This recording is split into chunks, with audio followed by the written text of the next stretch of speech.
Yeah.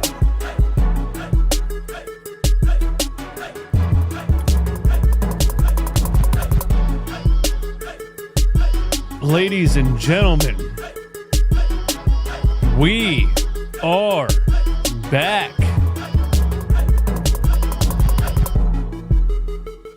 We are back. I feel like I look a little pale. Give me a little color. Oh, there we go. See that? Camera tricks. Camera tricks. We're back. Second half of the season. It was a very nice, relaxing 8 whole days. 8 whole days of not watching Sixers games. It was very relaxing.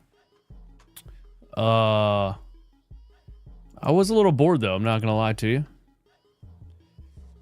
And so we are back watching Sixers hoops, man. Are we tanking? Are we not? We still don't know. Nobody knows the answer.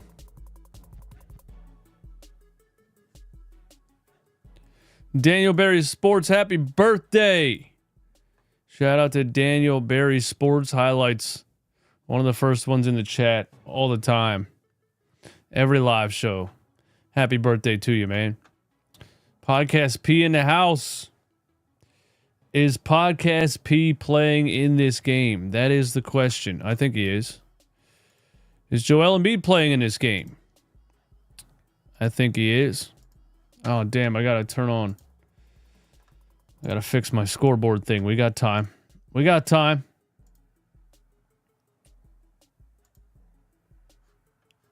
Hopefully that didn't disconnect me and we're back. Okay. There we go.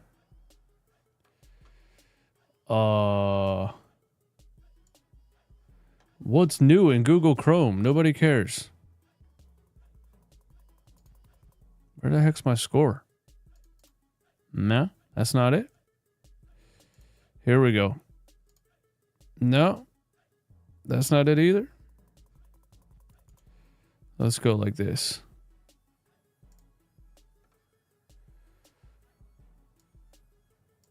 What in the world is going on?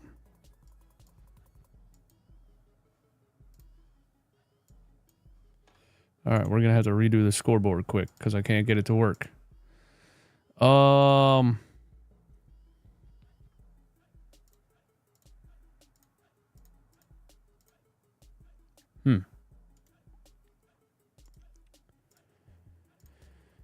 Let's see. New window capture. Scoreboard number 5. What's up, everybody? What did you do during the All-Star break, man? Drop it in the chat. Oh, we can't show that. We're gonna get copyright. Skirt. Haha. Thought you had me, YouTube. Thought you had me. Thought you caught me lacking. I'm quick on the draw. Handles, what's up? Thanks for subscribing to the channel. Handles.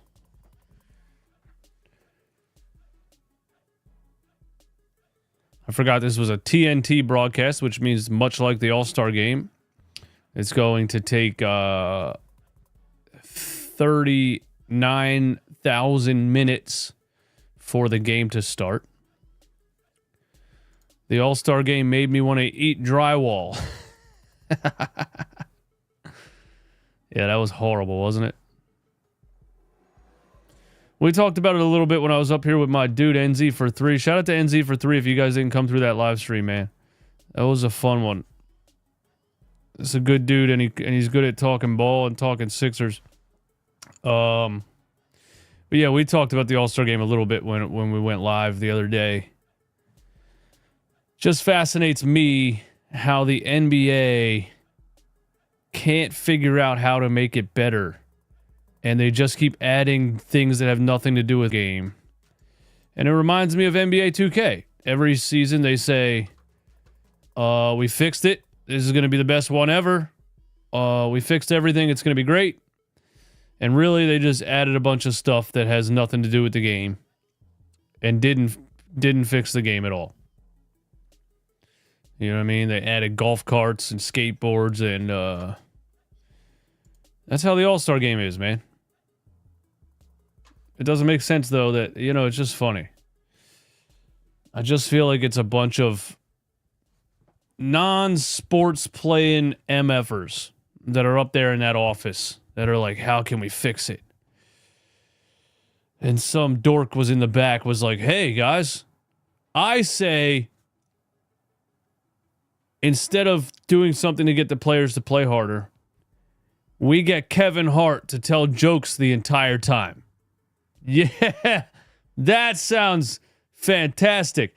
And not only did nobody in the office say that's stupid, we're not doing that, they okayed it, and they got Kevin Hart, and they told him to do it, and they actually went, you know what I mean? Like, the process of doing something that stupid, the process of an idea that dumb, and then the steps that you have to go through to actually make it happen, and nobody decided that was a dumb idea the whole time.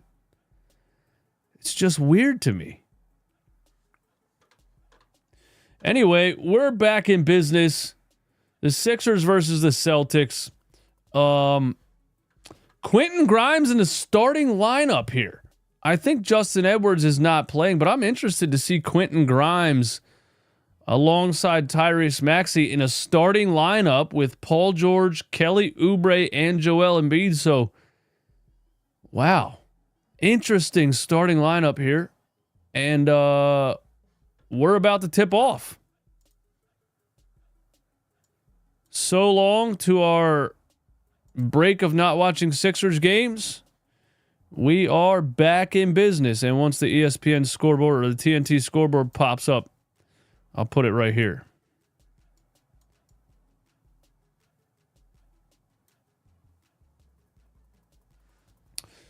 All right, here we go, man.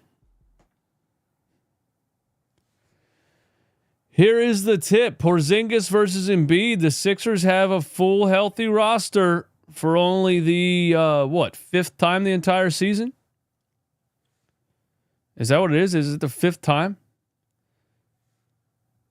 We beat them on Christmas Day, so, you know, the Sixers want to come out here and make a statement. Kelly Oubre fouls Drew Holiday on a pump fake right here to start the ass. And that is not exactly what we wanted to see. Here's the first possession for the Sixers. Paul George trying to get it down to Joel Embiid, tipped by Tatum. Embiid on Drew Holiday on the block. Kick out to Paul George for three. And he hits it.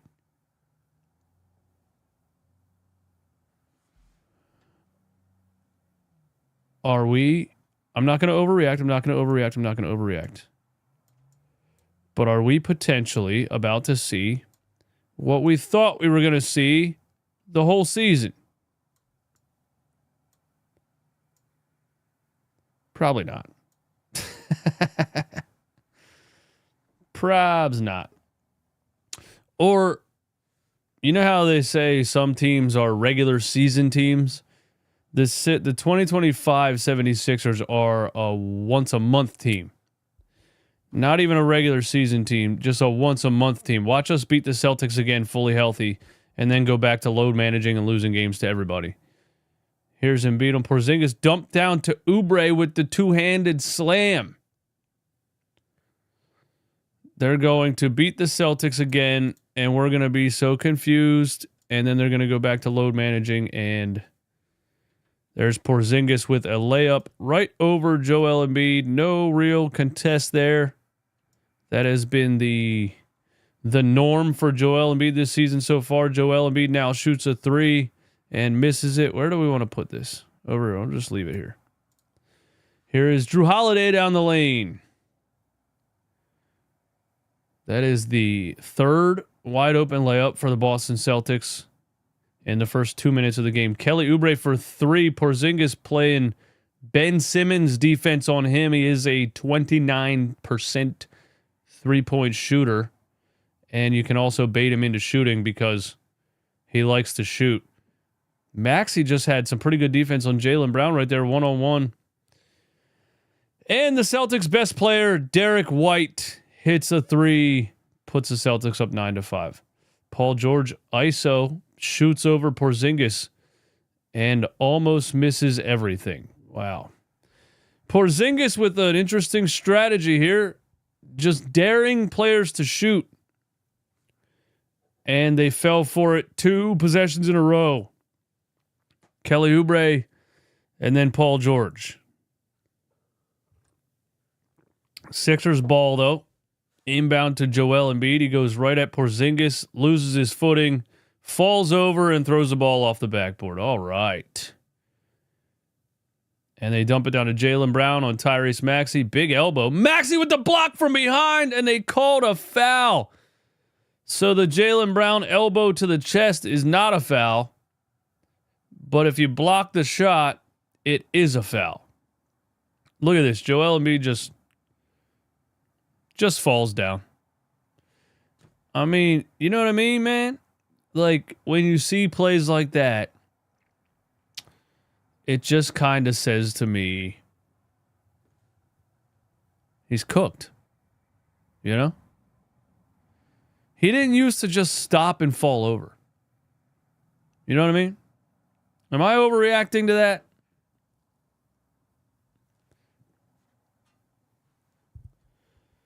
Boston up 11-5. Sixers down 6 early in the first quarter. Tyrese Maxey does not have a shot attempt yet. Gets it back to Joel, who throws it right to Jaylen Brown. Drew Holiday on Paul George. Just backs him down. Got him under the rim and missed the shot. Quentin Grimes has it on the other end. Quentin Grimes going right at Jaylen Brown. Behind the back, tries to get it to Oubre now. Wish Grimes would have put that up. We got Paul George on Porzingis again. They are disrespecting you, guarding you with Kristaps Porzingis. And he's going to ISO again. And it's a tough pull-up over Porzingis, and he hits it. So Paul George is not having the disrespect here. The Celtics guarding him with Kristaps Porzingis. If he can continue to make them pay, maybe they will have to adjust. Now we get a steal, and Kelly Oubre threw it away, and now Porzingis has an open three. And he missed it. Quentin Grimes brings it back out over to Joel.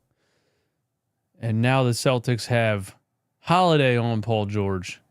And he gets it to Embiid to back down Jaylen Brown. Back out to Paul George. Kelly Oubre baseline dunk assist from Tyrese Maxey. You know what I don't like, man? I don't like this. I don't like this. Running the game through Paul George and Joel Embiid. And now Tyrese Maxey, who's been scoring damn 30 points a game for the past month and a half, is relegated to the number 3 option. But I guess it's Nick Nurse trying to get Embiid and Paul George in rhythm.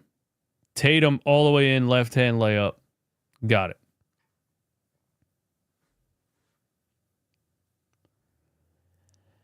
I just feel like I was having so much fun watching the team with Tyrese Maxey leading the way the past couple of games, and then we went back to the pecking order. Joel Embiid turnaround jumper over Porzingis.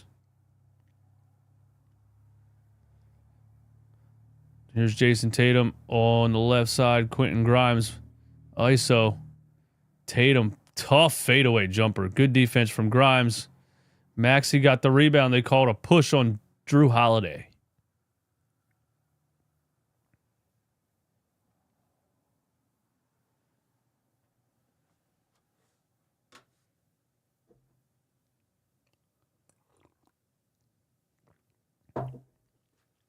And we got a timeout.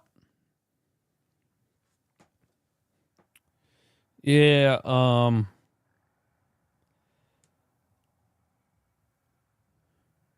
just what do you guys think, man? What do you guys think?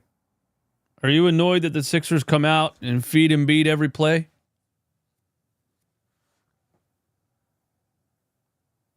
It just feels like the same old game plan that doesn't work. James L. The Knicks are the most competent franchise in the league. James, you know the Knicks haven't won a championship since 1972, right?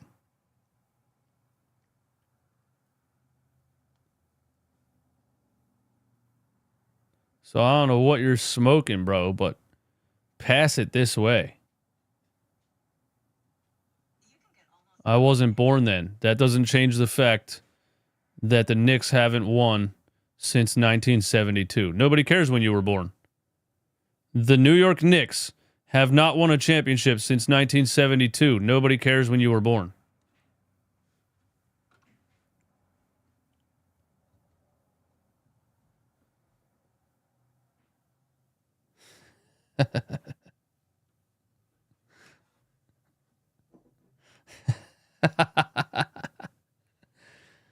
Spam in the chat with Knicks are better than you posts, bro.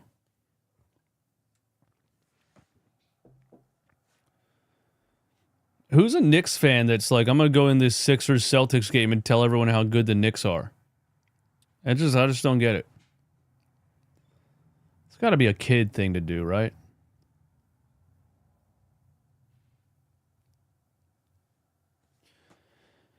Peter, exactly. Exactly, bro. Exactly. Wait, why is my comment thing all the way over there? Embiid slows down the whole team. Move on with youth. I agree, man. You know? I agree. When they were playing a fast-paced athletic game, they were competitive. And everybody else in the NBA is playing a fast-paced athletic game. And the Sixers are like, let's go back to dumping the ball to Joel Embiid on the block every possession.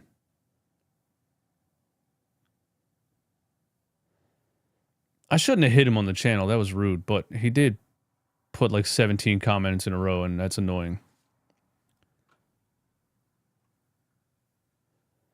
Nobody cares when you're... Isn't that true, though? I said the Knicks haven't won since 72. He said I wasn't born then. What the hell does that have to do with it? What are you going to hang the I wasn't born yet banner? Allie LaForce.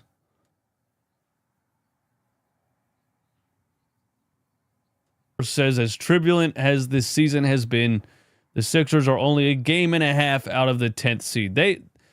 And Quentin Grimes had a quote the other day that said, you know, we're a play-in team. If we can get in the play-in tournament, we can do so. So, I mean, I don't expect the players to try to lose or for the players to say, yeah, we're done, we're cooked. But I think everybody does actually believe that if they can get in the play-in tournament, they can make noise. I think the coaches believe that. I think Daryl Morey believes that. I only think he believes that because he has to believe that. You know? Mr. Run It Back, what was happening last year playoffs? What does that mean? We're living in 2025, baby. The past does not exist. And the future does not exist. Remember that. The only time that really exists is right now. Philosopher Eastwood in the house.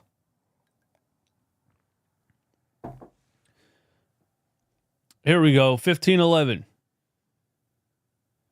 And we go back to Embiid. Hand off to Paul George. Back to Embiid. Kick out to Tyrese. Tyrese down the lane, floater. Got it. I mean, it is freeing up Tyrese Maxey. I will say that. You know, dumping the ball to Joel and having him and PG run a two-man game and kind of the Celtics having to pay attention to that. And as elite of a scorer as Tyrese Maxey is, here's a steal by Tyrese Maxey, and he's going to throw a lob to Quentin Grimes. Oh, yeah. Oh, yeah. Tyrese Maxey. The steal, the run, the lob, the finish by Quentin Grimes.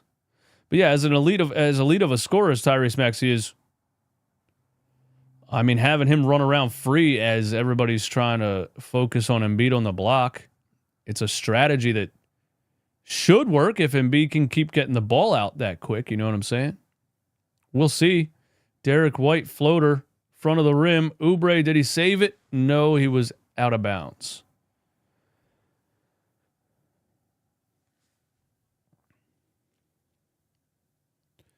John Rosado has the Sixers winning by Sixers win by 8. Did anybody actually bet a money line on the Sixers in this game at a plus? What did we say? Plus 245 or something?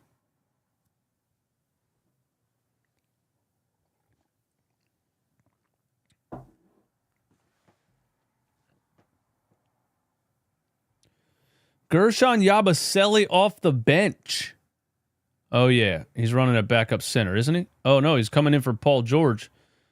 So they're going to run Yabusele and Embiid together. I think that should be the starting lineup. Kelly Oubre should be off the bench. But that's just me.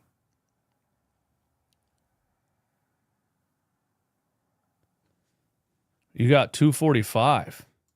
Only for 100, though. What do you mean for 100? You bet 100 on this game?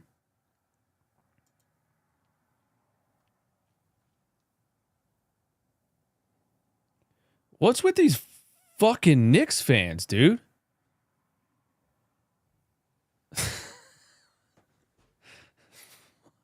What are they doing? They're just randomly talking about the New York Knicks the whole game. I don't understand. Every time I look at the chat, it's a Knicks fan telling me how good the Knicks are. What was I saying? 15-15. Drew Holiday for 3. Splash. Yeah, I think Yabusele should be starting at the 4. I think Kelly Oubre should be coming off the bench, and I think Adembona should be the backup center. But that's just me. Tyrese Maxey step back 3 off. Derek White up to Jaylen Brown. Quentin Grimes almost had to steal. He tried to say it went off Brown. The referee wasn't buying it. I'm fine with Knicks fans, man. I just don't like when they spam the chat talking about the Knicks. Nobody wants to hear about the Knicks in here. We're not here to talk about the damn New York Knicks.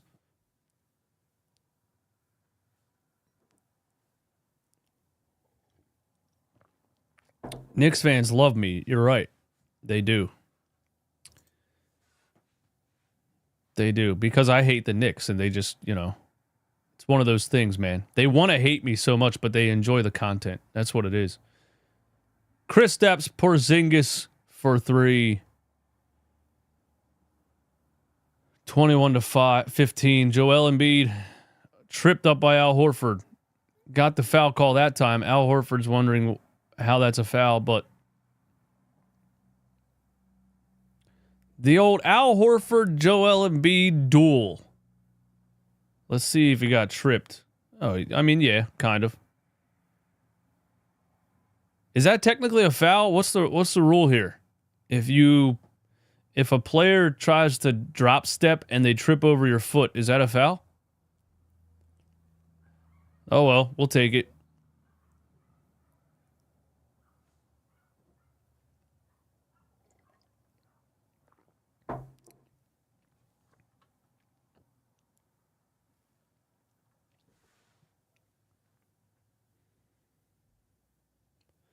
Embiid hits both free throws.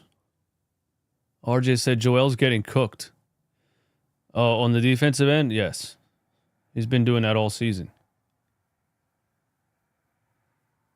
There's Jaylen Brown for 3 as Grimes couldn't get around the screen and Joel stayed around the free throw line. We've been seeing that drop coverage for years. I mean, years. You got to either switch it or get over the screen because Joel can't come up from the free throw line fast enough, especially now. Maxey hits a 3.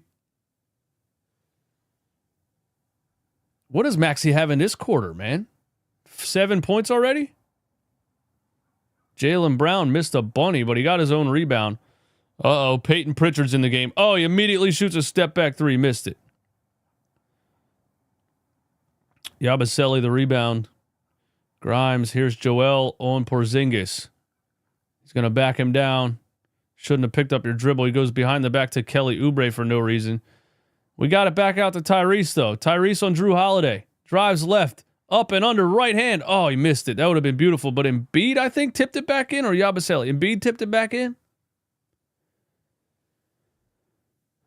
I'll tell you guys what.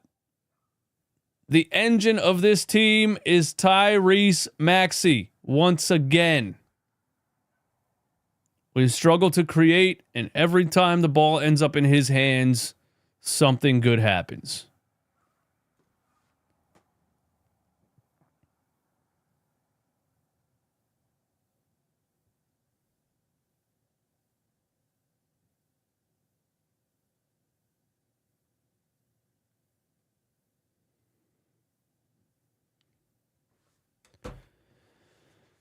Every time.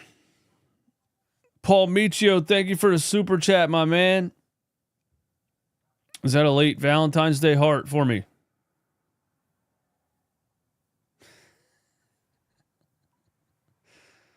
Thanks, bro.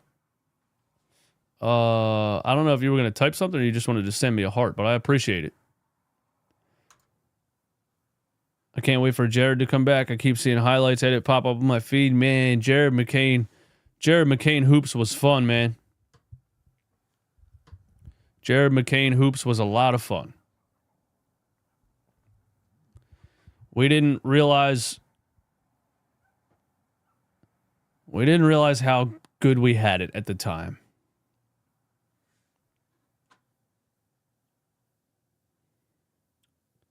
We did not realize how good we had it at the time.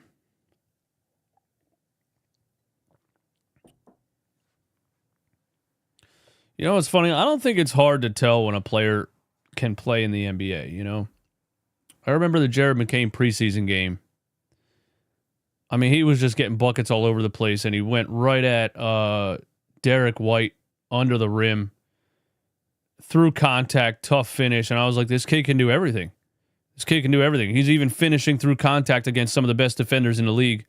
Give him all the minutes. Like, I just those couple preseason games, I was like, I don't see a flaw in this kid's game at all. At the start of the season, Nick Nurse was like, nah, we're not going to do that.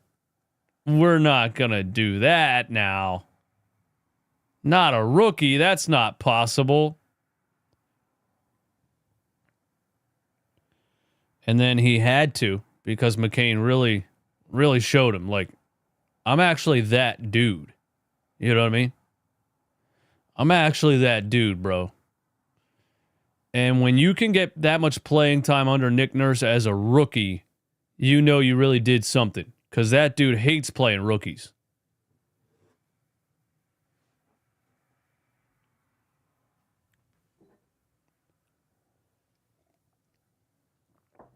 $35-10 against the Cavs, man. I'm telling you, McCain and Maxey, call me crazy. If you build the team right around McCain and Maxey, you got something. You know, people talk about them being too small or whatever. Yeah, you got to put size on the team. You know?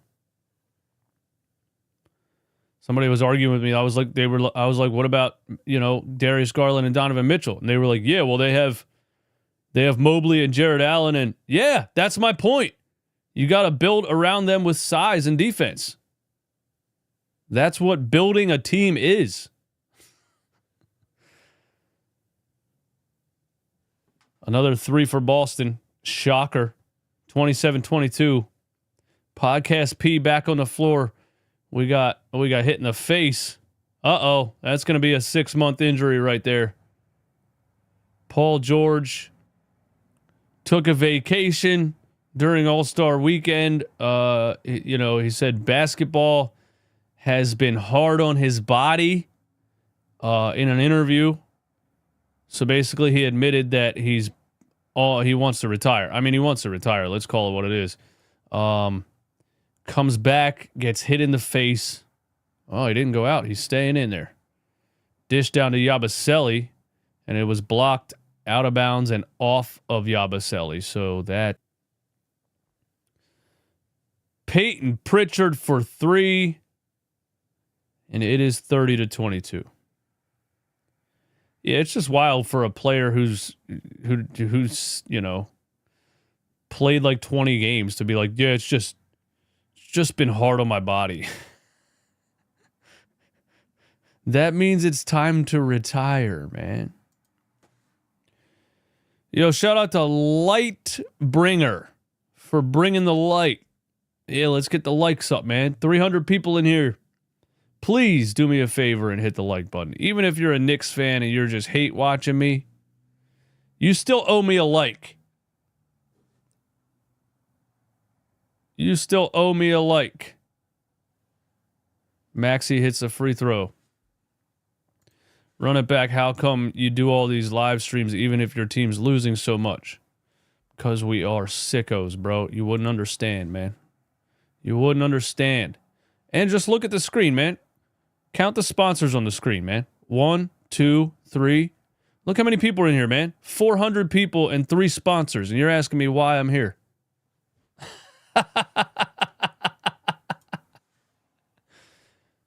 Celtics up 6. Tatum for 3 around a screen. He missed everything.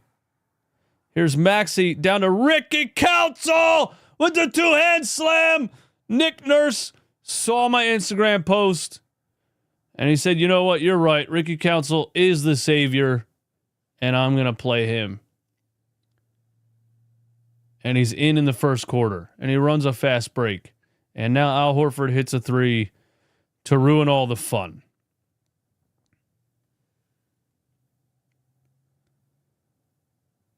Here's Tyrese Maxey again. Screen from Joel. Step back 3 for Tyrese. That's short. And Pritchard has it on the other end. Peyton Pritchard. Oh, my goodness. Trying to cut up Tyrese Maxey a little bit. Gets it out to Tatum, who shoots another 3. And the Celtics are up by 10. They have 36 points in this first quarter. That is on pace for about 144 points in the game. We'll see if we slow him down eventually. Paul George chucks a brick without setting his feet off the left side of the rim. Just terrible shot selection by that guy. I mean, just Tatum lost the ball trying to ISO Paul George. Yabusele, Embiid, Cornette's bear hugging him. No call. Embiid has to fight through contact here. Cornette kind of pissed him off. And Joel goes right at him under the rim and draws a foul. We were up 21 last time and lost, right? Go Birds.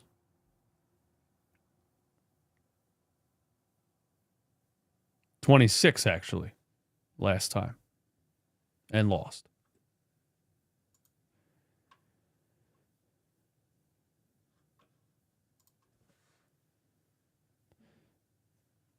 Just the Sixers, like the Celtics start to go on a run and Paul George is like, I know what's going to fix this. How about an early shot clock contested 3 without even squaring up? How's that sound, guys? Like, I think he's washed, but I don't think he's that dumb. Like, I don't think his basketball IQ is actually that low. Or is it?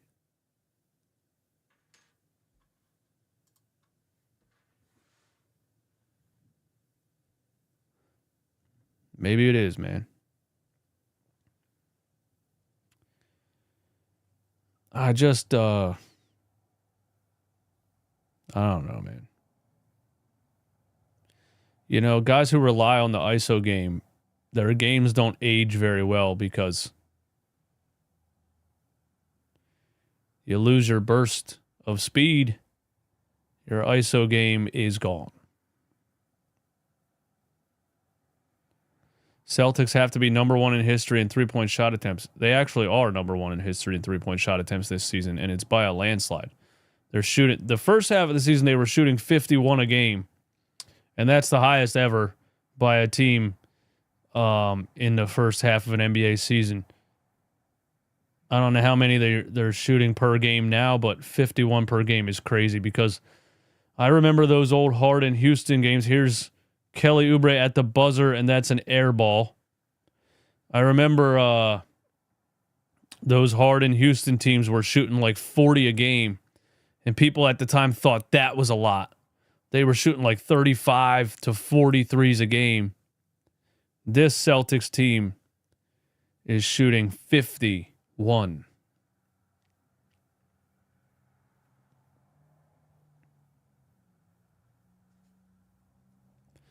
Imagine being so bad that it's more entertaining to watch a reaction than the actual game. Is that how it is, man? I think people watch the game and listen to my reaction. But either way is fine with me. Celtics aren't winning this year. Good teams have figured them out. Ooh, hot take. Hot take in the chat.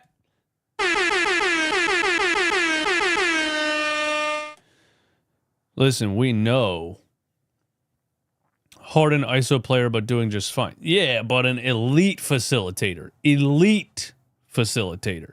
You know what I'm saying? No matter what my criticism was on James Harden over the years, I always said that he's the best passer I've ever seen. Elite facilitator. I think he's the best facilitator ever.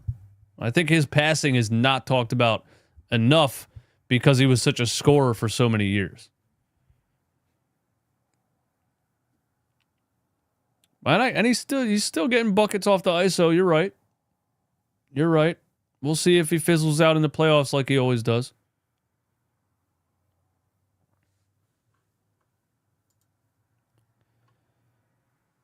Half the time, I just want to hear what you say, so I watch both. Hey, thanks, man.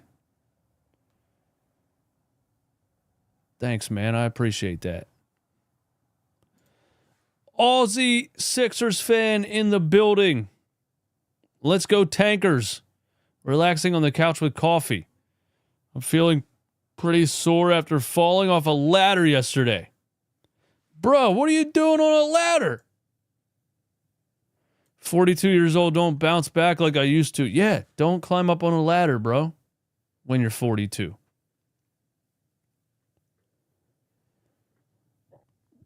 But that ain't a lie, man. The bounce back is not the same. I tore every ligament in my right ankle, 2 years ago at 36, and it was a horrible recovery. I did the same thing when I was a teenager, and it was like swollen, couple days, walked around, no big deal. Bro, doing the same thing at 36, I felt like I broke my leg. I felt like I needed my foot to be amputated. The body does not bounce back the same, man.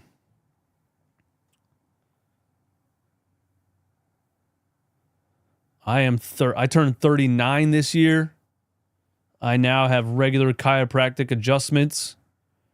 If I drink more than 3 adult beverages, I'm hungover for a week. I've tried to get back into basketball a couple of times and injured myself every single time. I do now have the Steph Curry indestructible ankle straps. And I wear Icy Hot on my lower back pretty much every day. So that's what you kids have to look forward to. Don't forget it. Especially if you want to stay active. Paul George,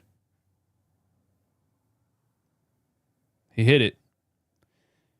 Contested deep two-pointer. We'll take it.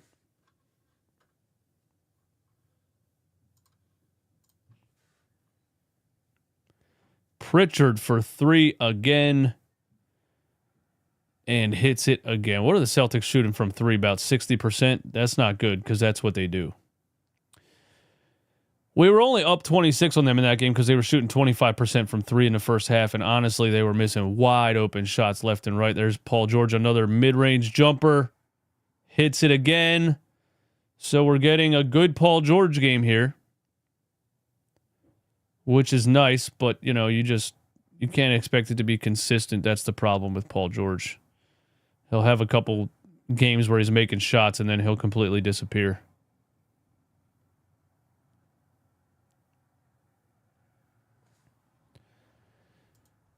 Nick Nurse has Andre Drummond in the game over Adem Bona And let me tell you guys something.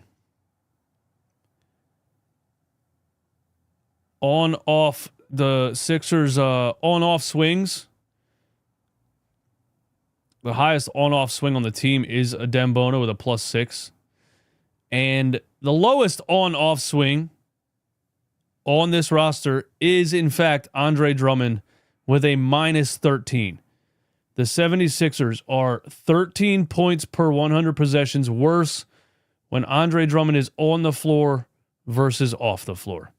But there he is with a big offensive rebound. We'll take it.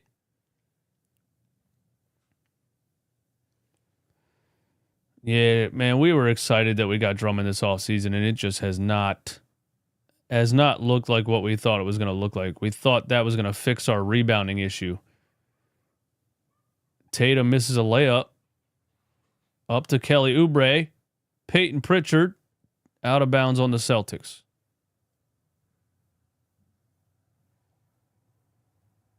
Nurse has some inside money on this team. Ain't no way. What can you do, man? Drummond got that hair like he's about to ask you for a... Yo, he looks like he's about to ask you for a cigarette. That's what he looks like. Hey, you got a cigarette? Who shot that air ball? That was Paul George? Oh, my God. And then Luke Cornett gets a wide open dunk. Yeah, this game is... Bruh. Air ball by Paul George and a wide open dunk for Luke Cornett. Sixers down 11. Here's Yabusele at the rim. Defended by Cornett, and he missed everything. And here is a Sam Hauser 3. Wow, he missed it. Quentin Grimes. Hezzy. Quentin Grimes. Go at him. Quentin Grimes step back mid-range jumper over Tatum. Quentin Grimes. Oh, that was a lob attempt. I didn't actually see the shot. I just saw the ball go off the backboard. I was going to say, how did he miss by that much? Quentin Grimes with a nice jumper over Tatum there. I like Quentin Grimes a lot. We should feature Quentin Grimes a lot more, actually.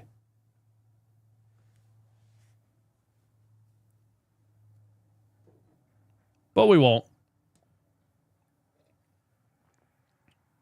Did Grimes and Cornett hit their heads together? What the hell was that? Quentin Grimes slapped Luke Cornett in the face and then acted like he got shot. That was an old school Kyle Lowry flop right there. Sam Hauser pump fake over to Peyton Pritchard. Oh my God. So many white shooters on the floor. Sam Hauser, Peyton Pritchard, pick your poison, man. Celtics up 12. So many white shooters, man. And now we're running a post up for Andre Drummond. Oh my God. Yabusele, the offensive board. Yo. What year is it? 1967. Dude, we actually dumped it down to Andre Drummond on the block. Oh my God, Luke Cornett, another poster dunk. Wow. There's just absolutely no rim protection. Andre Drummond's out at the three-point line. Yabusele's in the paint. It's obvious strategy. I mean, Joe Mazzulla's not a dumb coach. You know, and it's not... Drummond can't guard the rim either. Drummond can't guard the rim either, but Yabusele definitely can't guard the rim. So, you know, just run pick and rolls. Just run pick and rolls, make them switch, and go right at Yabusele. Pretty easy strategy. And Nick Nurse can't really figure that out. He can't really figure that out. Hey, thank you for joining Sicko Nation Bacon Double Swiss. I don't know if you are a person or you are actually a Wendy's sandwich. But either way, thank you for joining Sicko Nation. Welcome. Welcome to a group of the most psychotic Sixers fans on the planet.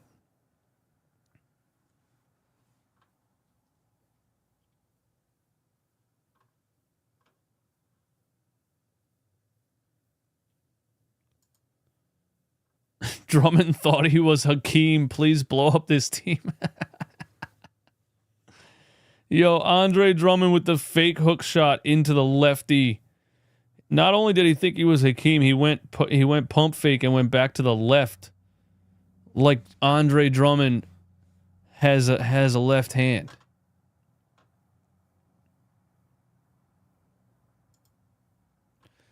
Five out NBA 2K style. Hell yeah, bro. 5 white boys on the floor. Catch and shoot, catch and shoot, catch and shoot. Bacon Double Swiss. I'm a Clippers fan, but I've been here since they played earlier and been enjoying the streams. Glad y'all are enjoying Paul George. Oh, man. Well, thanks, man. I appreciate it, but dude. Like, isn't it crazy, man? The Clippers said no. The Clippers offered him 3 years at $150. Dude, I wish he would have took that, honestly. They offered him the same thing they gave Kawhi, didn't they? They offered him 3 years, $125 or something. And Daryl Morey outbid the Clippers on that.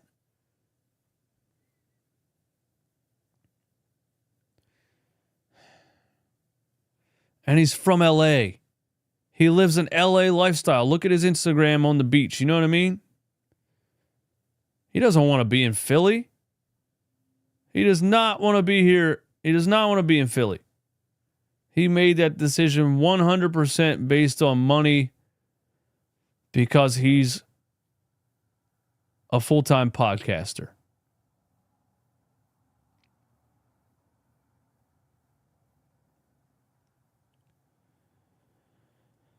Oubre. Quentin Grimes off a screen. Quentin Grimes trying to put some moves on. What happened? They just call 3 in the key?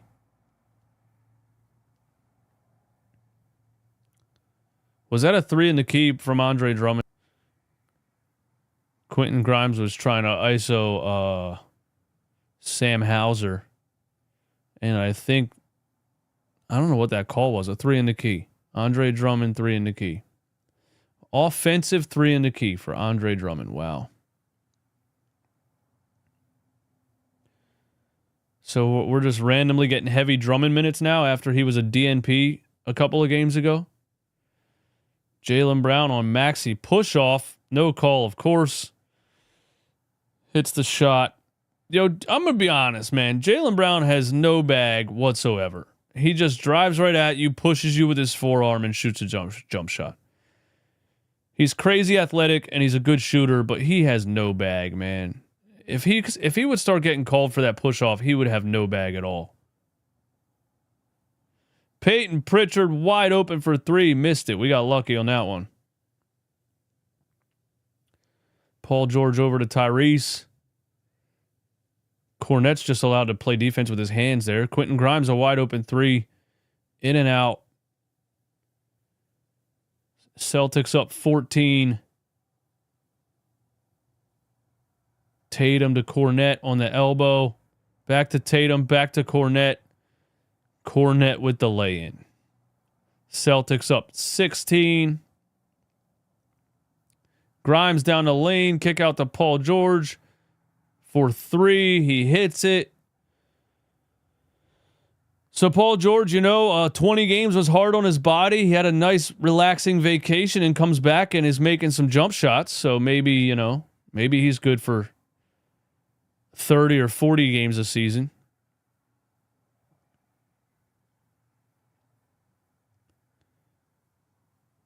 We are getting cooked in the paint, man. Just getting cooked in the paint. DJ would kill it doing the USA-Canada game. What USA-Canada game? I did the Olympic Games this year. We did the USA France gold medal game. That was a lot of fun. Drew Holiday drives on Paul George off the glass, missed it. Grimes the rebound. Sixers down 13. A lot of time left. Grimes behind the back. Grimes floater, missed it. Oubre the rebound. No. Derek White has it. Jaylen Brown. Jaylen Brown brings it back out. Drew Holiday, corner three. Off. Up to Tyrese. Over to Oubre. Oubre drives. Oubre up and under. Finish and one for Kelly Oubre.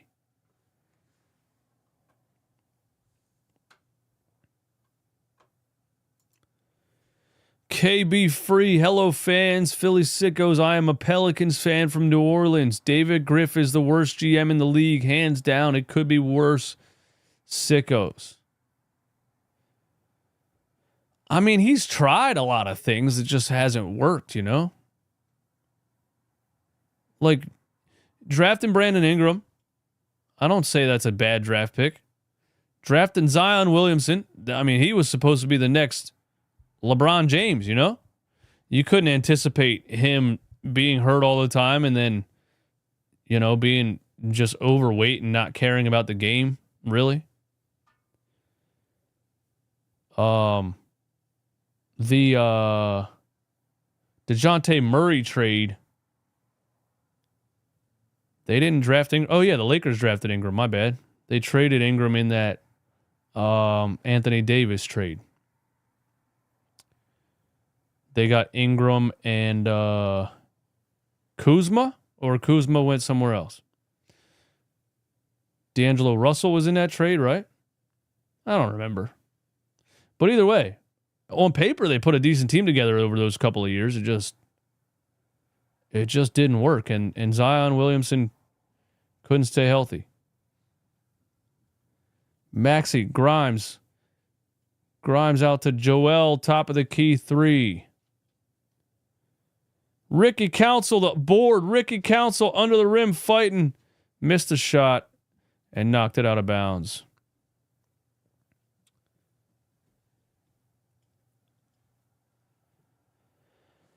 Celtics up 10.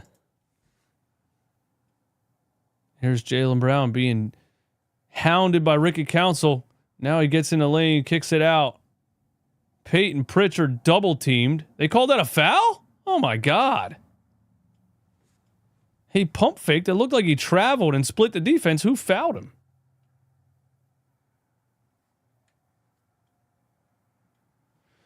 Hey, we are only down by 10. We are only down by 10. Jaylen Brown kicks it out again. Derek White, pump fake, flyby, wide open three, splash.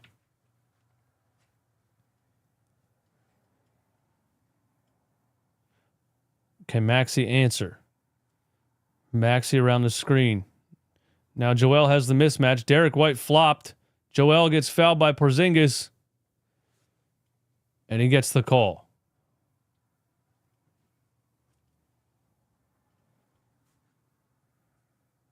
Look at this product.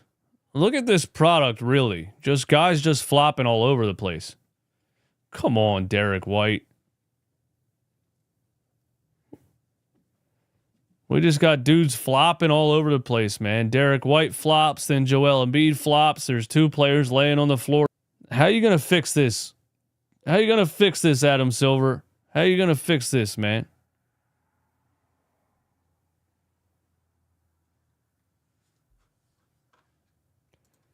A lot of time left.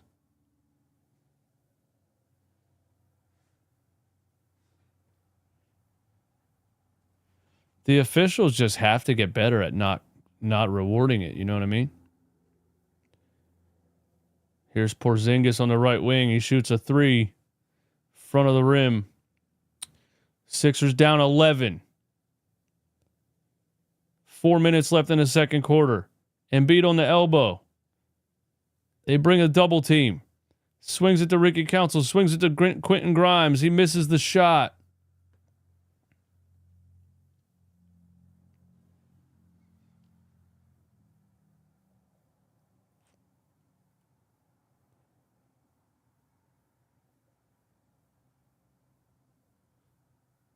Jaylen Brown on Kelly Oubre. Gets in the lane and gets a foul call. Man, we do a lot of reaching, don't we? We do a lot of reaching. Look at this. Grimes and Oubre. Just reaching. You reach, I teach. I thought Grimes was a legit shooter. That boy can't make shit. Damn, bro. He just had a 30-point game the last time he played. Sometimes you act like you watched a game before, Luka. Come on, man.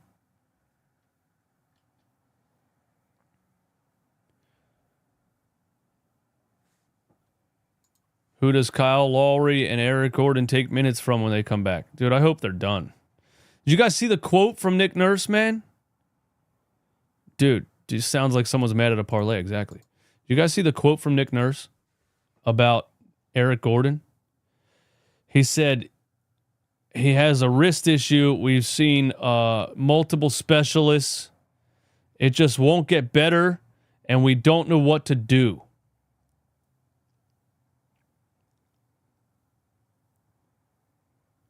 And then somebody replied to that tweet and said, "What's up with the Sixers and injuries?" Bro, they are old. Why can't people figure this out? They're the oldest team in the league. They are literally the oldest team in the league. And people are going to say, what's up with the Sixers and all these injuries? They're old. Nick Nurse is like, he has a wrist issue. We just can't figure it out. He's old, bro. Retire. Joel Embiid, the and one over Drew Holiday, the lean in on the jump shot. That's a tough play to defend right there because as he's about to back you down, you're bracing for impact and he goes up for the shot. Joel's been doing that for 8 years. It's a foul. I mean, it's baiting the defender into a foul, but it's still a foul. Yeah, it's just funny that Nick Nurse acts like he can't figure out why these guys are hurt all the time. He just has a, like the Kyle Lowry hamstring thing or whatever. Yeah, he just has a nagging hamstring, man. It's really frustrating. We just can't really get it to go away. Yes, because he's old. It's time to retire. Why can't they figure this out? Here's Embiid. Free throw line back to Paul George.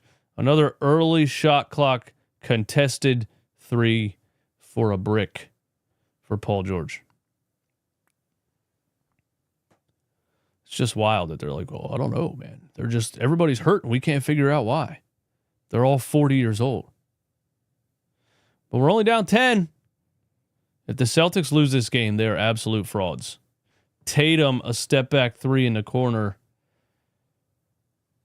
62-49.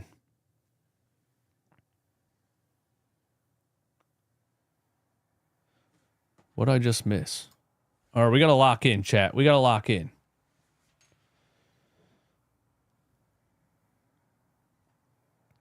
$62-51. A lot of time left. When is Justin Edwards coming back? How did he get hurt? How did Justin Edwards get hurt, man? RJ, what is this emoji right here? I don't really know what that is. Are you plugging your ears and tearing up?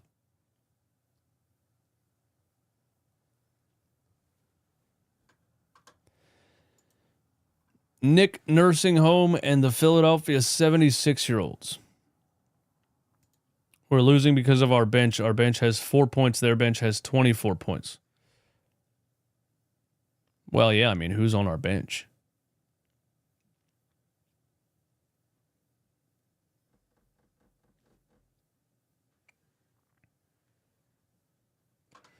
Lawrence, what's going on, man?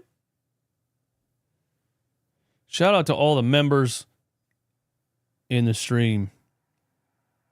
Why is he not using Butler? Nick Nurse, baby. You think Daryl Morey made that trade for him to play?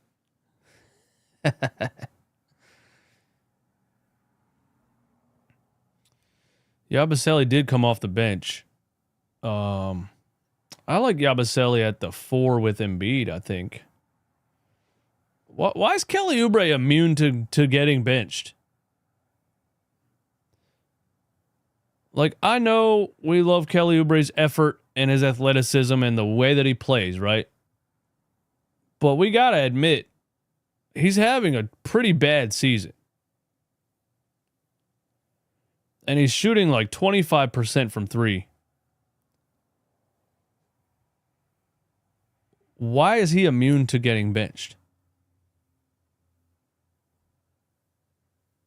He's always in the starting lineup, no matter what.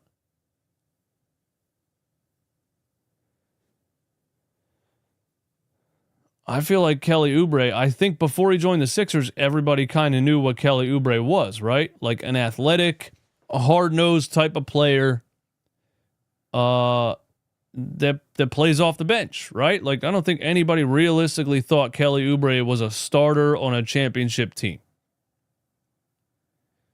You know what I mean? I think it's pretty obvious. He's a guy you bring off the bench who's going to give you physicality and energy. And maybe he scores, maybe he doesn't. But under Nick Nurse, Kelly Oubre just plays 40 minutes a game.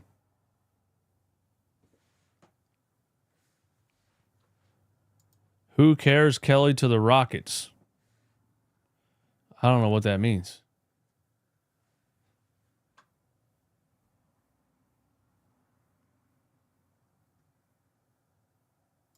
Kelly lives next door to Nurse. Dude, it has to be. Is that true? Has to be true.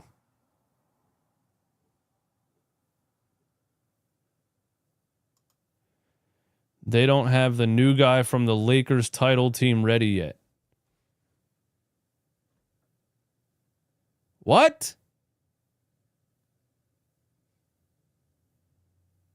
Oh, you're talking about I was going to say Karis LeVert. What's his name? I forget already.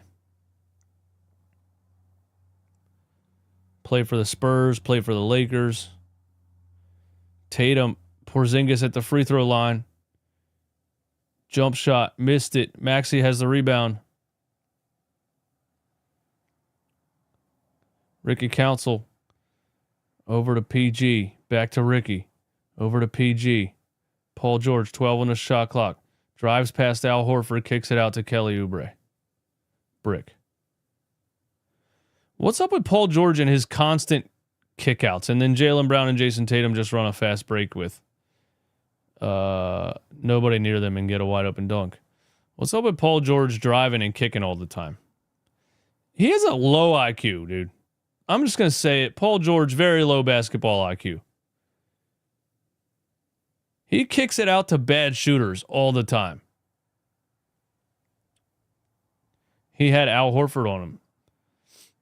Yeah, he got past him. He should have laid it up with the left. Instead, he kicked it out to 10% Kelly Oubre.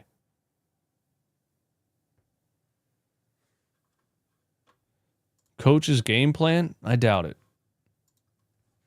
I don't think the coach is telling Paul George to pass up wide open layups.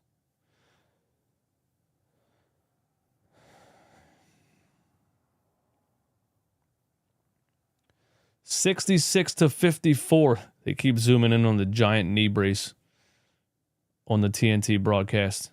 Tyrese Maxey in the lane again. Back-to-back buckets for Tyrese Maxey. And the Sixers are within 10 once again.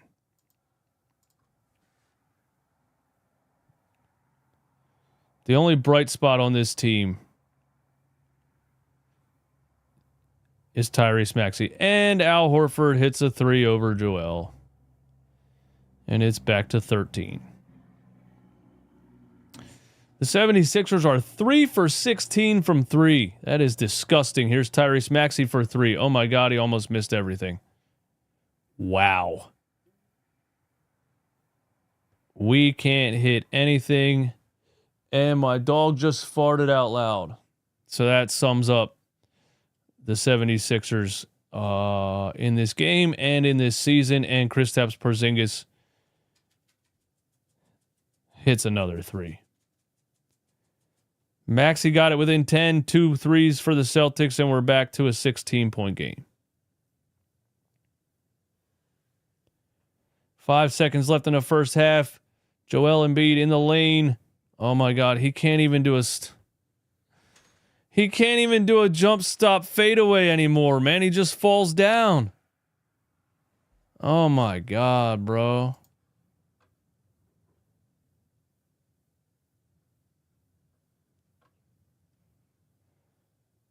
No, my dog really did that. Right after Maxey missed that shot, I heard.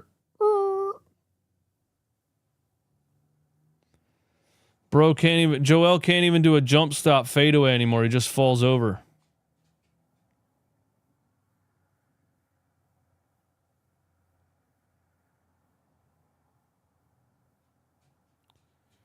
Oh my, let's see. Let's see the stats here.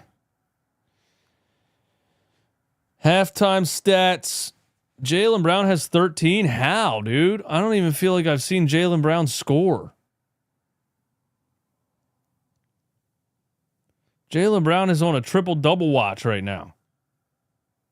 13, 4, and 5. Tyrese Maxey has 14 and 5 assists.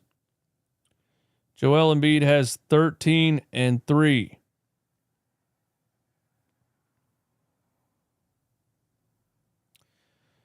I don't know if I even know what to say, man. DVW, what's going on, man? We are officially back. Can't wait till we trade Embiid this summer. Bro, look at him. You tell me who is trading for him. You're watching him in this game. He's just falling down, bro. Who's trading for a 30-year-old 7-footer with the biggest knee brace you've ever seen, who takes a power dribble and falls over?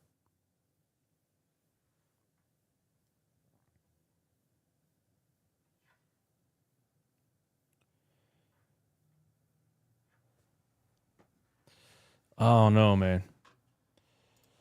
I don't see a trade even being possible, man. They just look cooked, man. They look cooked. They look washed, man. And that sucks to say. Because they are signed until 2029.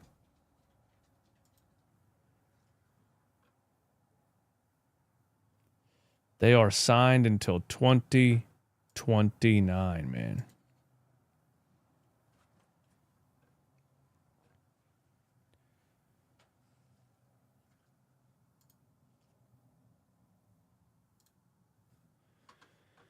Well, I got to let you guys know all of these watch-alongs are brought to you by our good friends at BetUS. Right now on BetUS, you can get a 150% deposit bonus on your first deposit and 125% on your next two. And this right here is the BetUS Custom Prop Builder. You can build your own same-game parlay, player by player, stat by stat on BetUS. You go right here. Look, you could choose the game. LA at Portland. Luka Doncic is not playing. LeBron James is questionable. Everybody's questionable because it's a back-to-back. You can click on LeBron. You can choose the stat. You can go with LeBron straight points. You can choose LeBron to score 29 plus without Luka. And then you can just go pick a different game, a different player, a different stat, whatever it is. You build the whole parlay yourself, top to bottom, on BetUS. And use my promo code YouTube150 for 150% deposit bonus on your first deposit and 125% on your next two, up to $2,000.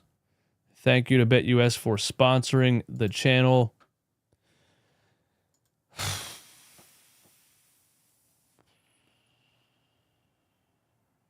Sixers, man.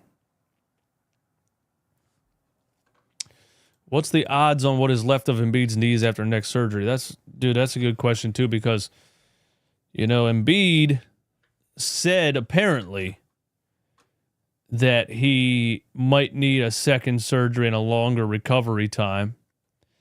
Just weird that he randomly said that in an interview, but the Sixers did not report it, and nobody reported it as an official report.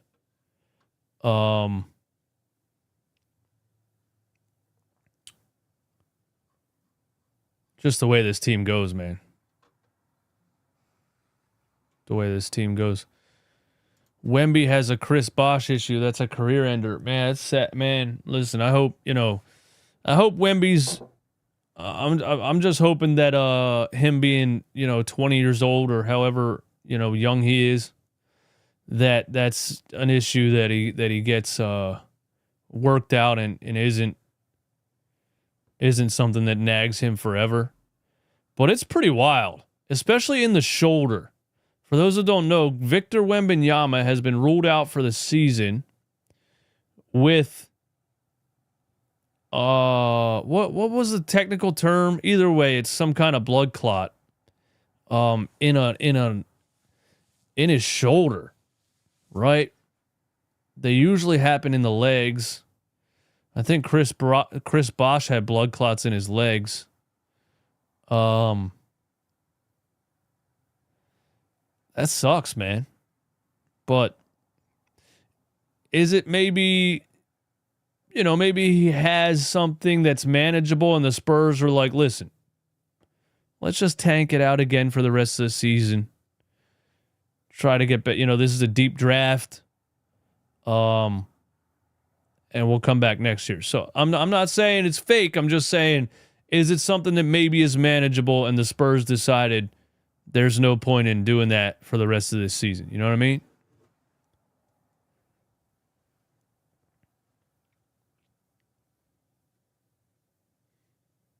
I hope it's not really an issue in the long term. Yeah, deep vein thrombosis.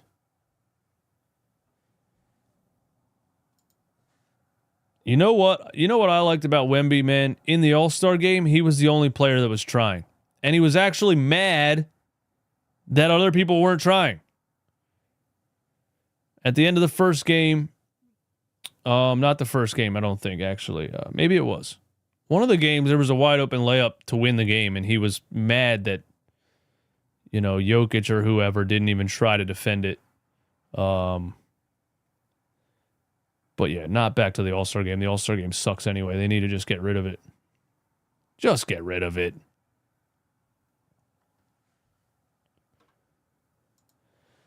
Is this the worst season since the process years? 2020 was pretty bad, dude. I hated that season so much. Not just because it was, right after the Jimmy Butler trade and the Sixers signed Al Horford in the offseason and tried to play two centers at the same time alongside Tobias Harris, who doesn't shoot threes, and Ben Simmons, who doesn't shoot at all. What a horrible roster. What a horrible roster that was. That was hard to watch. Plus, it was in the bubble. Plus, it was just every other day. Every other day, you had like this player's out with COVID protocol. This player's out with COVID protocol. And it was just COVID. And the damn NBA just wouldn't shut down the season. They were so desperate to recoup some of the money that they lost that they forced the season. And it was a terrible season. The bubble was terrible. The playoffs and the championship was terrible. You can't play a game with no fans. That was horrible. Josh Brickerson. Yo, NZ for 3. What's up, man? Howell Neto. Dude, Howell Neto, the GOAT, right? Yeah, that was a bad season to watch, man. And yeah, I kept screaming, where are the guards? There's no guards on the floor. There was no guards on the floor the whole season. It was Ben Simmons, Josh Richardson, Tobias Harris, Al Horford, and Joel Embiid. Literally 0 guards on the floor. because they were still hell-bent on Ben Simmons being a point guard for some reason, even though we had seen it now for years. We knew he couldn't play point guard, especially in the playoffs. But they kept trying it and trying it and trying it. And then the only time that they looked decent that year was when they had a point guard on the floor. And his name was Trey Burke. And Brett Brown hated him. And every time he had a good game, he benched him for another 2 weeks. Shout out to Trey Burke, man. Walmart Allen Iverson. Trey Burke, the GOAT. Only real ones know Trey Burke, man. Only real ones know who Trey Burke is. 2020-2021 season was my favorite. That team was godly.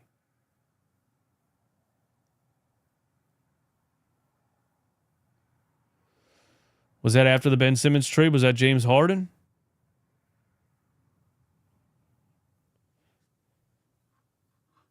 I wouldn't go with godly. That's you see, there's a lot of adjectives to use. And in between like terrible and godly, there's a whole range of words that you could use to describe a team, and you just went with godly right off the rip.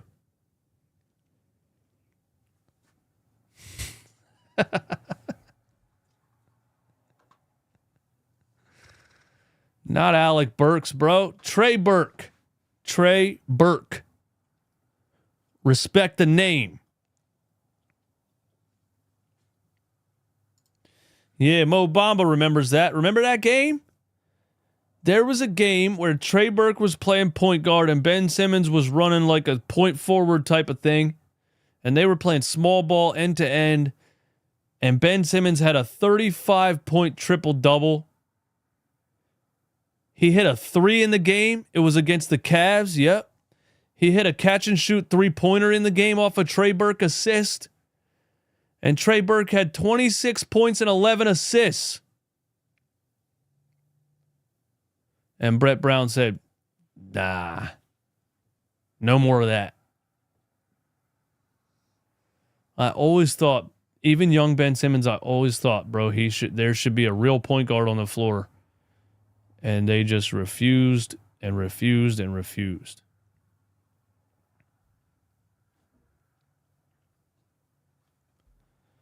Alec Burks hit a couple key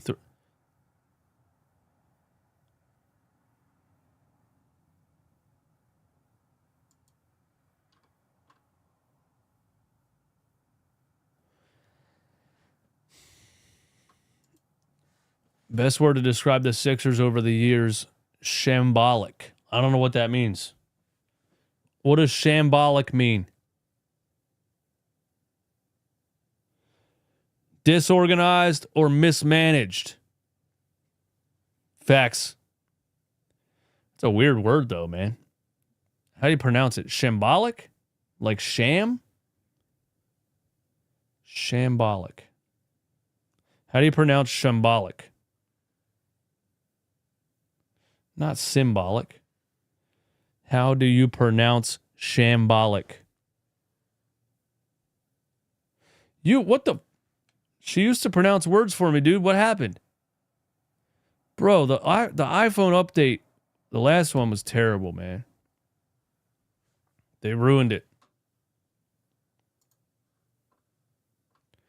Ben was always a forward. Imagine Maxey, Ben, and Joe. Nah. Even when Ben Simmons didn't have the ball in his hands in the playoffs because he couldn't have the ball in his hands in the playoffs, it was Jimmy Butler. What was Ben doing? Standing in the corner where he's not going to shoot it? Or he was on the dunker spot where he's in Joel Embiid's way and he's still not going to shoot it? A guy who, I don't understand. I never understood the Ben Simmons thing. And I never will. Do the Clippers play the Bucks tonight? Is that here on TNT?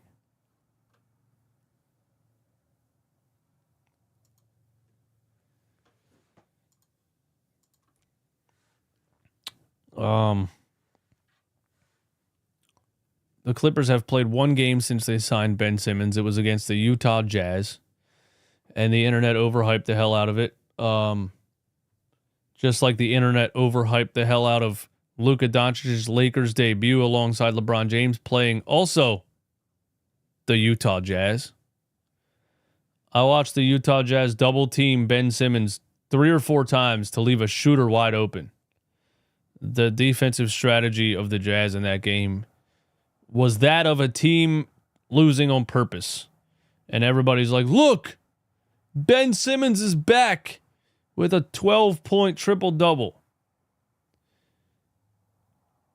Wait till they play a team that's actually trying to win, and they guard him 30 feet away from the rim with their center.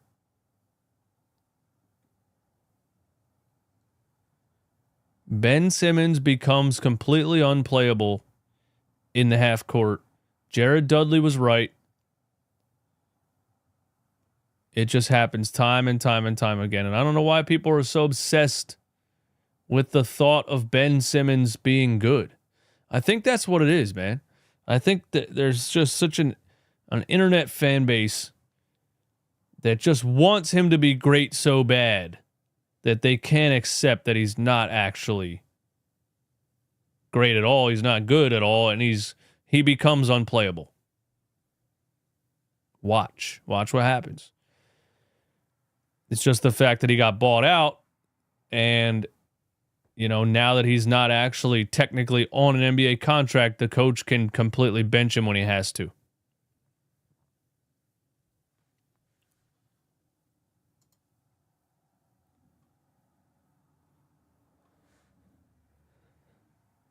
Isn't it crazy that Jared Dudley was right the whole time?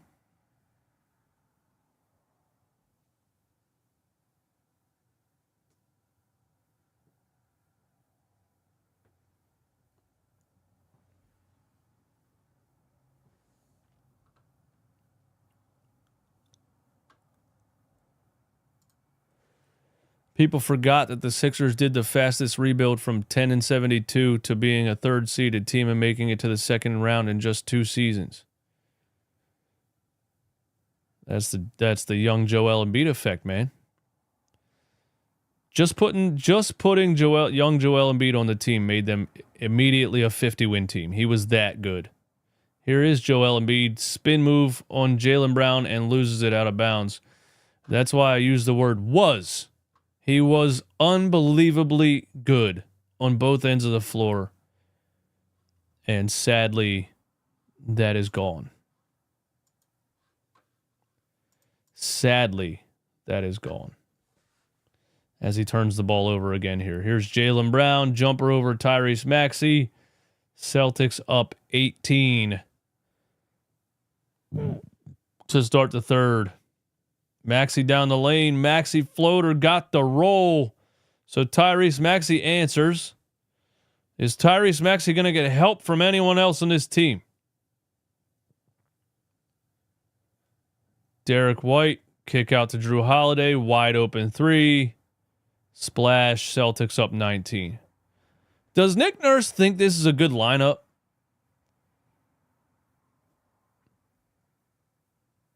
I mean, I guess this is the lineup you have to play. I would have Oubre off the bench, but it is what it is. I guess this is the lineup. This is the best possible lineup. It's probably the second best possible lineup in my opinion, but yeah, they're just not good. What can I say? They can't defend anybody. Derek White goes right down the lane, kicks it out to Drew Holiday wide open.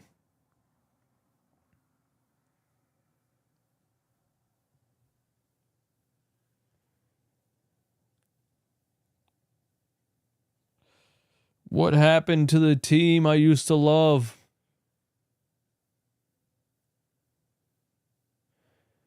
You know what's wild, though? People that are saying, sit Joel Embiid and Paul George for the season so we can tank.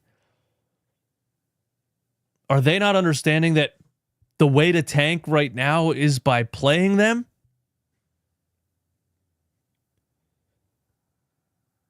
This is how you tank right here. You're seeing it right now. You don't have to sit Joel and Paul George for the rest of the season.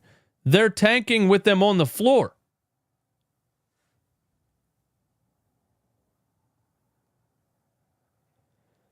$77-60. Do the Sixers have a comeback?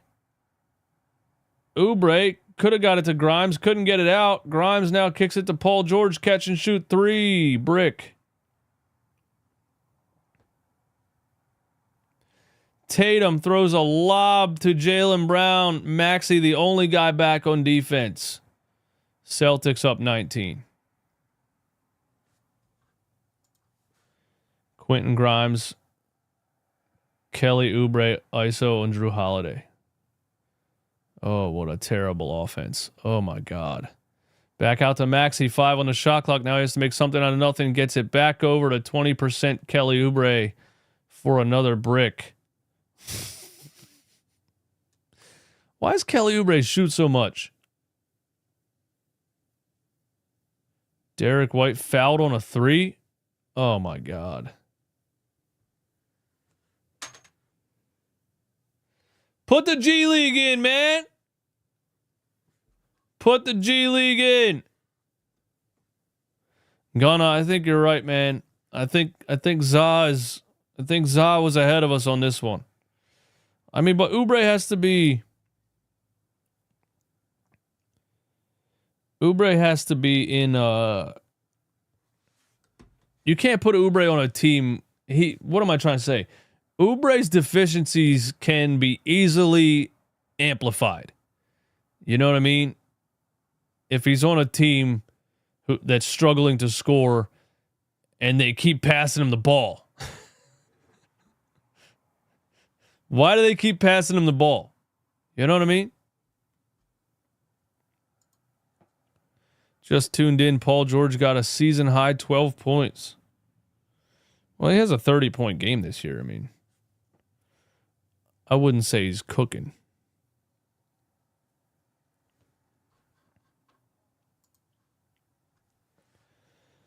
Celtics up by 22. Paul George for 3. Brick. This is what I'm saying, guys. This is how you tank. You don't sit them down for the season. You keep playing them. They're terrible. Jaylen Brown for 3. Splash. Celtics up 25. And this GM and these coaches and all these guys are seriously going to try to tell us, oh, as long as we get in the play-in, you're not even going to make the playoffs, you losers. You're not even going to make the playoffs, you dumbasses. And you think you're going to do something in the play-in tournament? You can't beat anybody. Quentin Grimes, a layup on a fast break.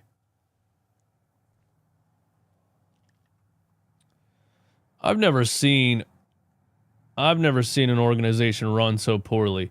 Like the two worst run organizations in America are the 76ers and Best Buy.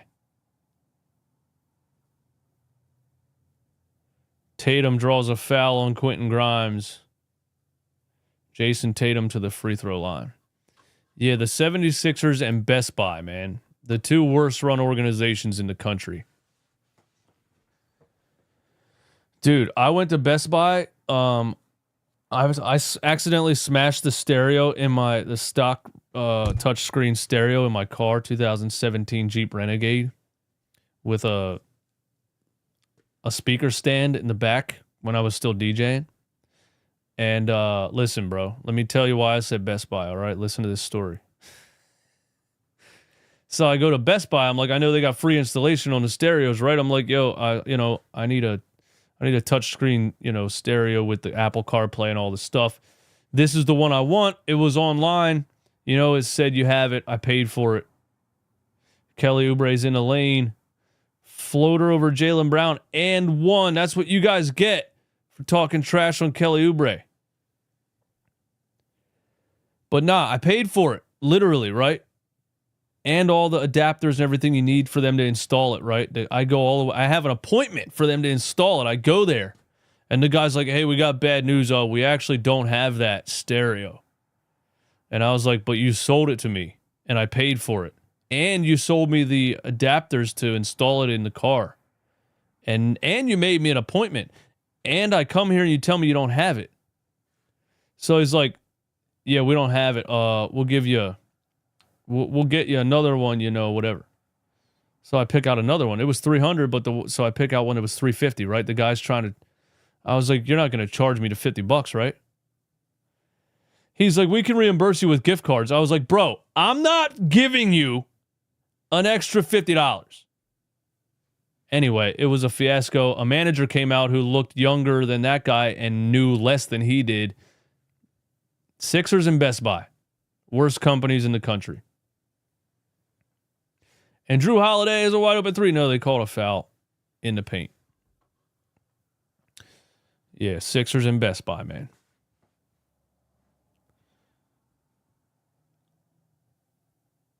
This dude called, I swear, this dude was about 40, right? He calls his manager, dude.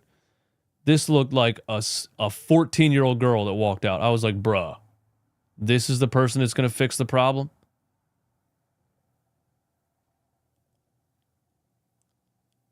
Maxey over to Grimes. Joel Embiid, top of the key. Pump fakes a three. Oh, Euro step. Scoop layup. Missed it. Almost cut the lead to 20. Derek White for three. Wow, the Celtics actually missed a shot.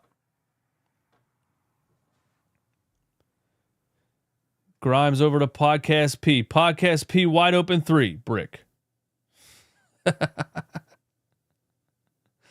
Porzingis, wide open dunk on the other end. And a foul. Nick Nurse calls a timeout. Sixers down 24. Oh yeah, but I was mad because I was like, bro, I don't have a stereo. I can't drive around with no music and everything. You know what I mean? So the girl comes out. I'm like, listen, they try to tell me, we'll give you we owe you $300 because we sold you something we don't have. We'll give you the one for $350 and then we'll give you $50 in gift cards. I was like, I swear to God, I was like, here's what's going to happen. Somebody here is going to install a touchscreen stereo with Apple CarPlay in my car. I'm not giving you an extra dime, and then I'm leaving. That's what's going to happen. And they were like, okay, just give us a minute. And then they came back and they were like, all right, listen, we'll install this one, no charge. I'm like, yeah, exactly. That's what I thought.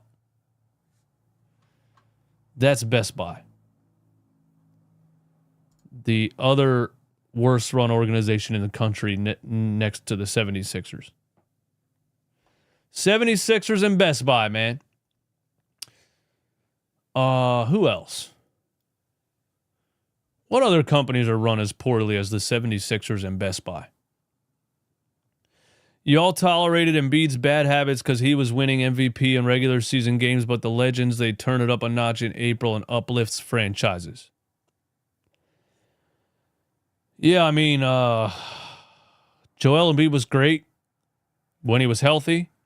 76ers never, I feel like the 76ers never put a team around him that made perfect sense for his pros and his cons. His cons were, passing out a double and triple teams, playing too slow, turnover issues. I don't think Joel Embiid ever should have been a go-to guy in crunch time. You needed floor spacing stars around him. If Joel Embiid had another star in his prime, he would have a championship. Think about it. He had Jimmy Butler in his prime, and the only reason they didn't win a championship was a 4-bounce prayer shot from who shot the ball? Kawhi Leonard. And Nick Nurse, just so happened to be Nick Nurse that beat us that year. But yeah. If Joel Embiid in his prime, if he had another star on his team that could actually score on the perimeter, they would have a championship. And then after that, he was always hurt, and that's just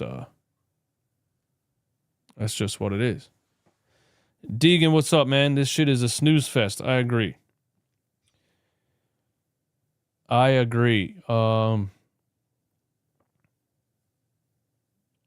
Look at this tweet. Look at this comment on this Instagram post. See, I posted, if the Sixers shut down Embiid and Paul for the rest of the season, what should they do? And the top vote was trade them both. And here's what I get all day on the internet. Look at this. Somebody commented and said, so we trading Embiid when he averages damn near a 30-point triple-double? Y'all are sick. What dimension is this person in? That he thinks Joel Embiid this season averages a 30-point triple-double. Kelly Oubre, another 3. And another brick. Yo, RJ, that's a good one, dude. GameStop. That's a terribly run company. GameStop's still a thing, dude. There's one right in Harrisburg. So Nick Nurse puts Jared Butler on the floor here as the Sixers are down by 24 points. Embiid ISO on Al Horford. Another Kelly Oubre 3. Wow, he made one. Bro, they keep kicking it out to Kelly Oubre. They're showing Big Dom on the sideline on TNT. He doesn't want to be there. 89-68. Horford for 3. It's off. Do the Sixers have a run? Do the Sixers have a comeback? Why so much Kelly Oubre? Why? All the air quotes stars on this team, and Kelly Oubre has the fucking ball the whole game. Will somebody tell me why Kelly Oubre has the ball the whole game?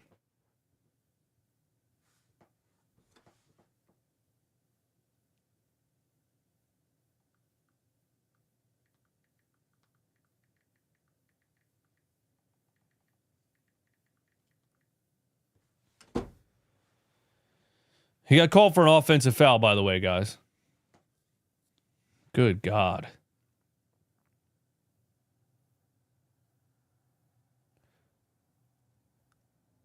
Jared Butler, ISO on Al Horford. Oh, you had a wide open mid-range jumper. He doesn't want to shoot it. Why doesn't Jared Butler want to shoot it? J Abs, I always say the problem was always Josh Harris and Elton Brand. He did all them bad moves and Josh let it happen. Yeah, I don't even... The more I think about that, I don't even think it was Elton Brand. I think it was Josh Harris and his friends making bad moves and blaming it on Elton Brand. Because there was some moves so bad that I don't even think Elton Brand would have really made those moves.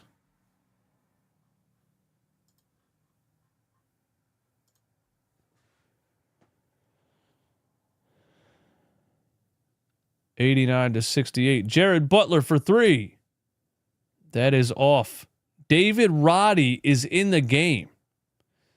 For those that don't know, the Sixers signed David Roddy. And when they traded DeAnthony Melton, the first round pick they traded for DeAnthony Melton, the Memphis Grizzlies drafted David Roddy. And he was actually pretty good that season as a rookie, I'm pretty sure. He looked promising. Well, now he's back on the Sixers, so that's interesting. I don't know what's been going on with him the past couple years. I think he's been in the G League. Jared Butler for 3 again. And he missed again. 89-68. Guys, the tank is officially on. The tank is officially on, and Joel Embiid is playing. So, I mean, when you're tanking, you know, the whole... All season, these people that were like, dude, just chill, bro. We don't have Embiid yet. Chill, bro. We don't have Embiid yet, man. You're overreacting.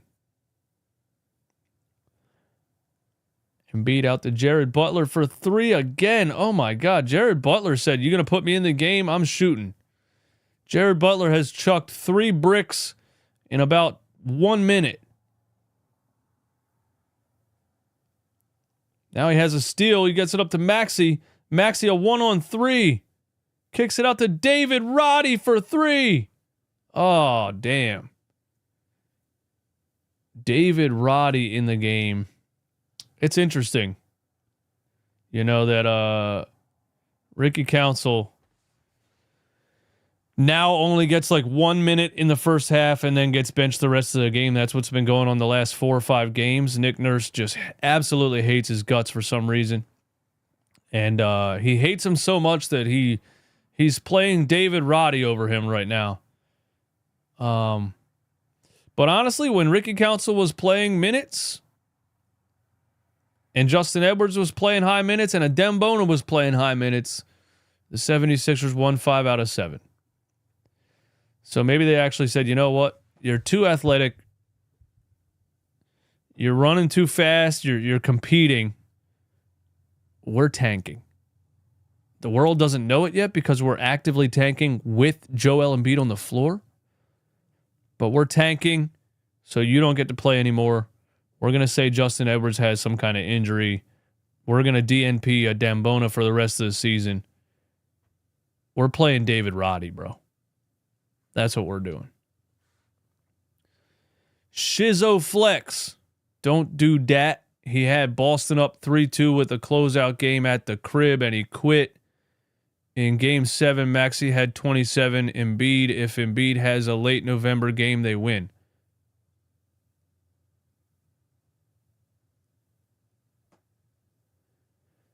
Who are we talking about? He had Boston up 3-2 with a closeout game at the crib, and he quit in Game 7. Oh, yeah. I mean, I agree. Him and James Harden both quit. They got blown out in Game 6, and they didn't even show up in Game 7. I agree with that. I think I was more so talking about Embiid's younger years versus 2 years ago. But I agree with you. Him and James Harden both quit in Game 6 and Game 7. An embarrassing loss. An embarrassing collapse. And it was just Doc Rivers-esque. You know what I mean? Horrible rotations. Bro, I'm telling you, man. They're tanking. It's the only explanation. They actually realized that they were better when the young guys were playing, and they don't want to win games. They don't want to win games. This way, with look at the numbers. They've been worse this season with Joel Embiid and Paul George active. So they said, we can actively tank while playing these guys.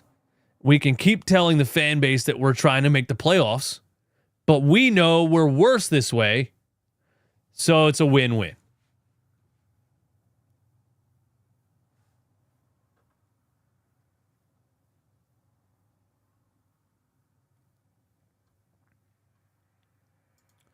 Close until the best player on the floor stepped up and then gave him 51 in Game 7. Yeah, you know, Jason Tatum on that championship team was like Kevin Durant on the Warriors. You know what I mean? And do nothing for 5.5 games and then just light it up in the fourth quarter of Game 7, right?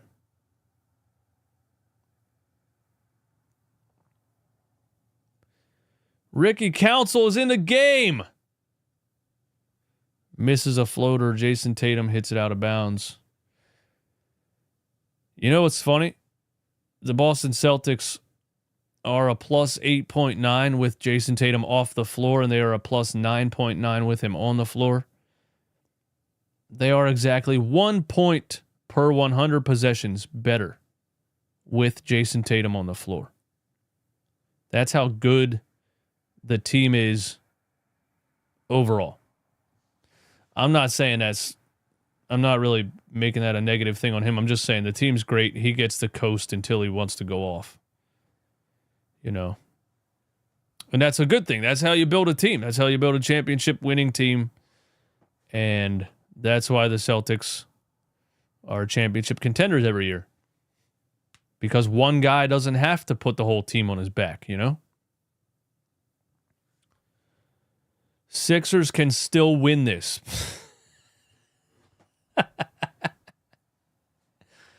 93-68. Jason Tatum turnaround fadeaway. 95-68. Ricky Council, right wing, 3, splash.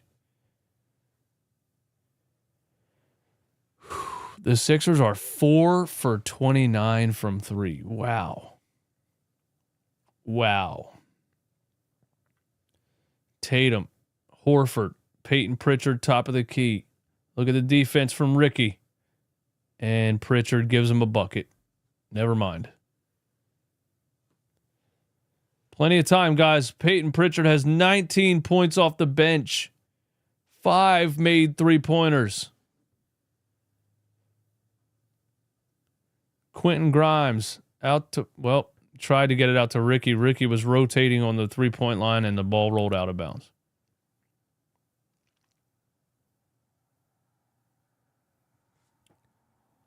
Sixers can compete with the Cavs. Oh my God, bro. Horford for 3.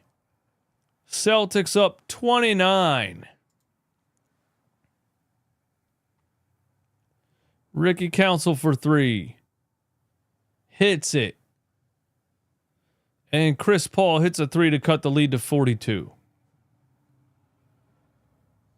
Ricky Council hits a 3 to cut the lead to 26. Ricky for 3 again. No, he pump faked. And then he had a dribble and he didn't want it. Maxey back to him. Ricky for 3 again. Missed it that time. Chance, thank you for subscribing to the channel, man. Welcome. Tatum, ISO on Ricky Council. Drives left. Swing to Al Horford in the corner. Missed it. Cornette the rebound. Sam Hauser the rebound. They both miss. Maxey has it. Quentin Grimes. Drives left. Blocked by Cornette. Oh, buddy. Oh, buddy. Everybody's bad in this one, man. Everybody's bad in this one.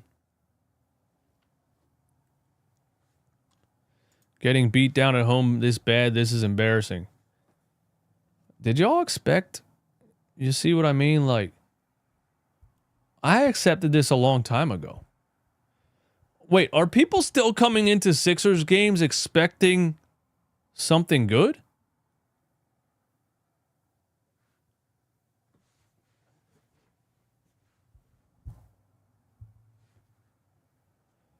At least you didn't lose to the Hornets with Luka and Bron on your team. We lost to the Hornets without LaMelo. Bro, we lost to the Hornets without LaMelo. And Brandon Miller, I think. One of those games, man.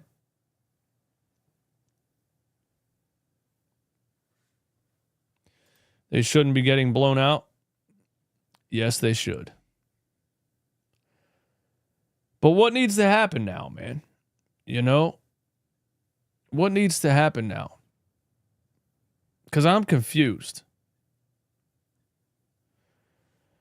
Because are they trying to win or...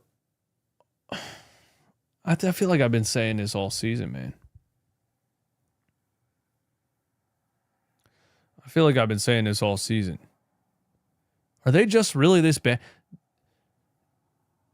If Nick Nurse is actually trying to win and he's getting blown out, then that is embarrassing.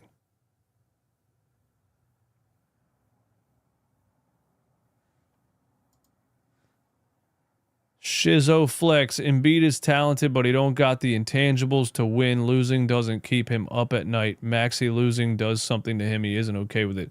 That's facts. I agree with that.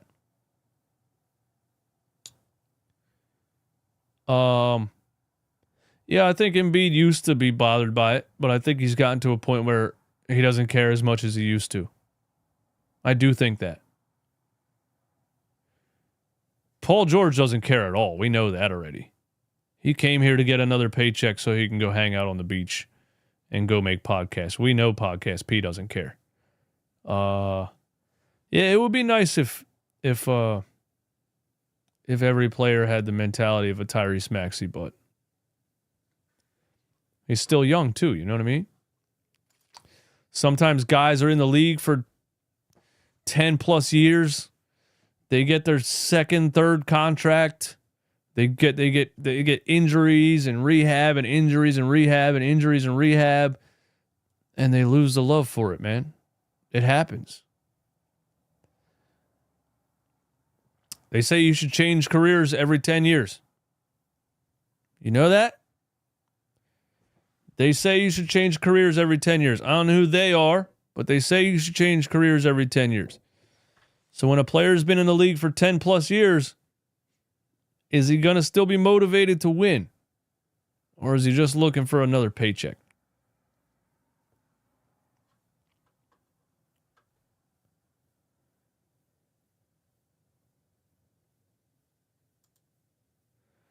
RJ, member of the channel for 11 months. People are not here for the vibes. Dude, I'm just here for the vibes, bro. You hear me. I'm not up here screaming and yelling anymore, except for when I have to see Kelly Oubre try to create his own shot 5 possessions in a row. Because how did we go through 10 years of the process, and what we got out of it is Kelly Oubre iso ball?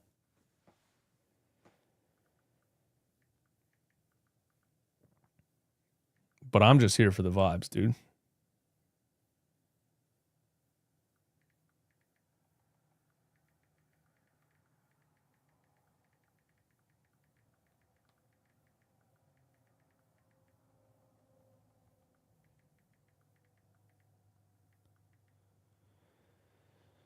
$100-74. Do the Sixers have a run? Yabusele, Ricky Council, Quentin Grimes, David Roddy. This is a tanking lineup, right? This is a tanking lineup, right? Like, there's no way David Roddy just signed 6 hours ago and is playing the whole second half. This is a tank job, right? You don't just say, hey, we think we can make the playoffs. We're going to sign David Roddy and play him for 30 minutes. That's a tank job, right?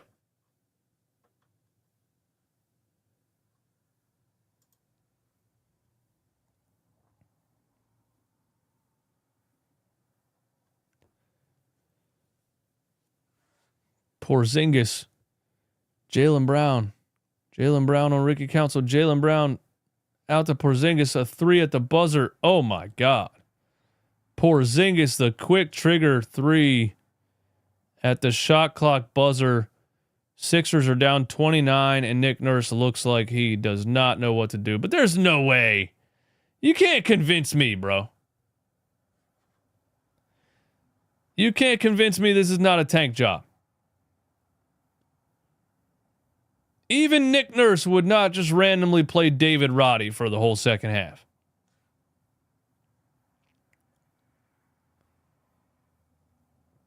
I mean, look at David Roddy, man. That man's just a taller, he's just a taller Eric Gordon, man. He looks like somebody's uncle out there. Oh, he got a bucket. David Roddy got a bucket as I'm roasting him. He got a bucket. Tatum, top of the key, drives right. Kick out to Derek White. Oh, I thought that was an up and down. Back to Tatum. Tatum for 3. He missed it. Kelly Oubre. I think Kelly Oubre's playing 48 minutes this game. He has not left the floor. Quentin Grimes on Peyton Pritchard. Ricky Council for 3 again. Oh, my God. Ricky Council is abusing the backboard on some of these 3-point attempts. Jaylen Brown tries to spin, loses it. David Roddy to Ricky Council. Ricky Council, the slam on the other end. And we got a timeout, Boston. Oh, did he get an and one?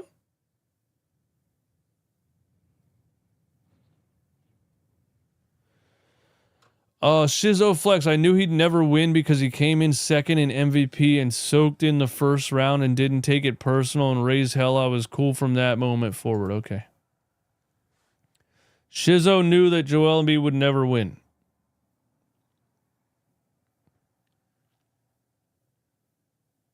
Because he came second in MVP? I don't... all right. Quentin Grimes, a three from the top of the key, and cuts the lead to 22. Here comes the comeback. Here comes the comeback, man. We almost got 500 people in here live watching the Sixers get blown out. Probably at least 150 Celtics fans. At least 50 Knicks fans for some reason. Derek White layup. 105-81. Quentin Grimes drives. Lefty lay over Porzingis and the foul. Quentin Grimes keeping the Sixers in it. Visualize. Love your streams. I'm one of the people who somehow expect a Sixers win, but this team is totaled like a broken car. That's a wild reference because my girlfriend's car was just totaled 3 days ago by somebody who turned into oncoming traffic. She is okay, by the way, but we've been dealing with insurance companies and, now she's driving a rental and now she's forced to try to buy a new car in 4 days. But yeah, that's a just wild reference because of what we've been dealing with for a couple of days now. But, yeah, this team is broken. This team is totaled. Not totaled. Not totaled because we have a future that we just haven't accepted yet. We need to move on. I mean, if games like this don't tell you to move on from Paul George and Joel Embiid, then I don't know what's going to tell you. I don't know how this management can keep trying to lie to everyone and say, we think we can win. We think we can win. Casey Allison had a $10 super chat, but it was deleted by Aussie Sixers fan. Aussie, what did he say, bro? What did he say that broke the rules, man?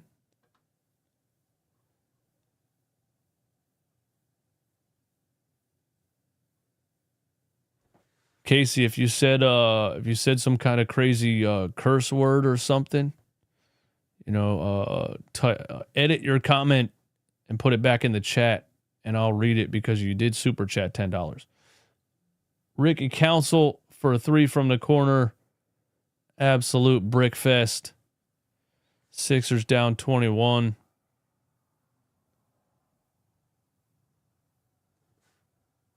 Peyton Pritchard. Porzingis on Oubre. Draws a foul, I guess. Unless it was on a Ricky Council reach in. I thought Oubre was straight up and down.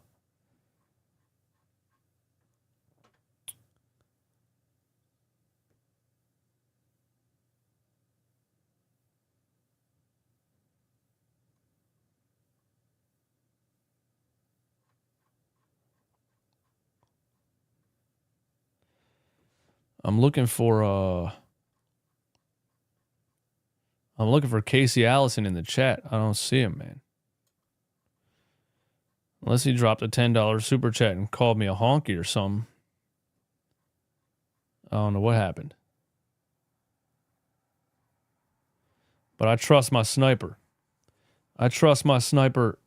Nathan, Aussie Sixers fan. So you must have said something wrong. I'm saying the year before he won it, he came in second and he cried and moaned. Okay, I'm tired of having the conversation about Joel Embiid, man. We get it. You knew he wasn't good. You knew he was never going to win. We got it. We got it, bro. We got it.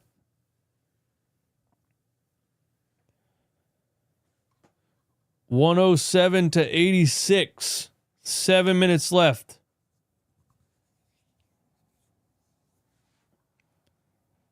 I only click on Paul George's podcast vids to see the like-dislike ratio in the comments. Dude, isn't it crazy? Isn't it wild? So if nobody likes the show, why is he doing it? Or does he think everybody likes it? Sixers got it to 20. A lot of time left. I'm sure Kate Scott right now is somewhere saying that. Derek White for 3.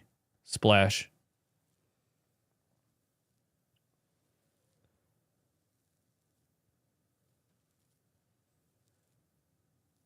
Paul George. Oh, my goodness. Oh, my goodness. He crossed Sam Hauser out of his Wally moccasins and hit a 3. But the Sixers are still down by 21. Are they hyping that up? Did the crowd cheer when that happened? Did the crowd cheer because Paul George crossed over Sam Hauser and hit a shot down by 23 points?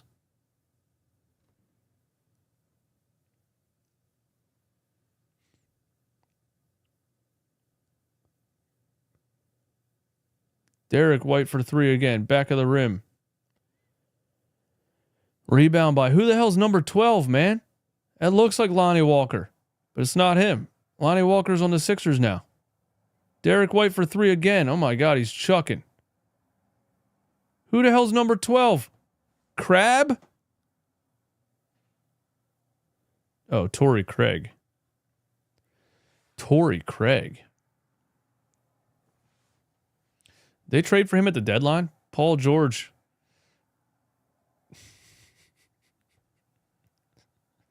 Look at these garbage time minutes by Paul George, man. Look at these garbage time points by Paul George, man. You want to hit ISO step back threes when we're down by 25, huh? Look, he knows it now, too. Look at it. Look how excited he is, bro. He's like, now's my chance to fill it up. Now's my chance to fill up the stat sheet so nobody can say I was trash. Brick. You can tell, bro. He's hype. He's like, give me these last 5 minutes so I can fill up the stat sheet real quick.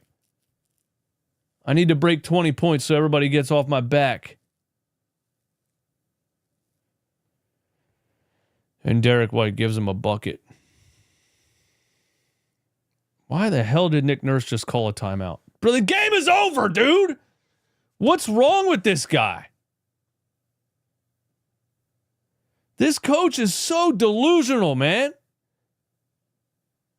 He's actually trying to win. Bro, the game's been over since the first minute. And somebody will hit a shot to extend the lead to 27 with 4 minutes left, and he calls a timeout. Like he's going to do something to change the course of the game.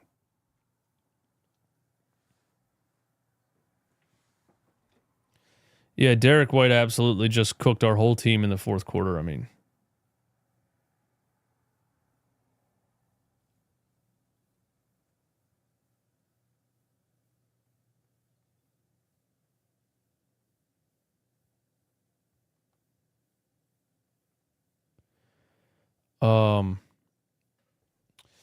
yeah, what do we even say, man? You know, the last time the Sixers played the Celtics, we were without Embiid and Paul George again. And I think the Celtics were just jogging around for 3 quarters.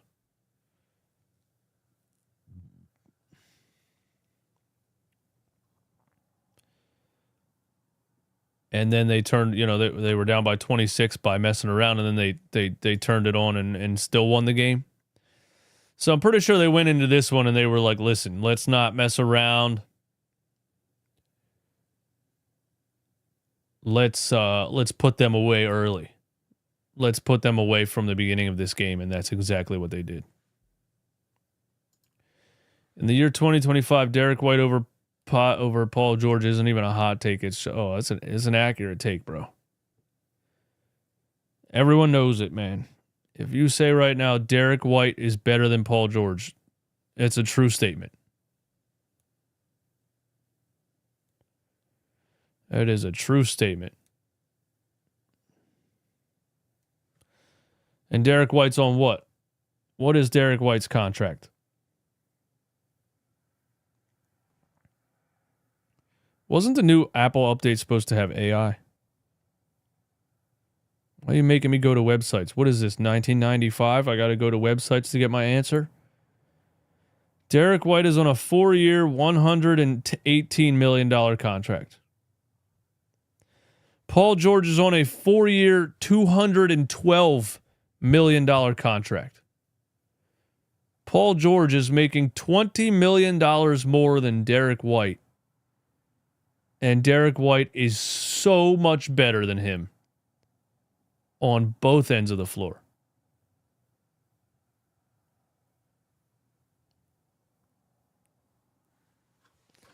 Would I rather be a Suns fan or a Sixers fan right now? Sixers fan, because the Suns have no future.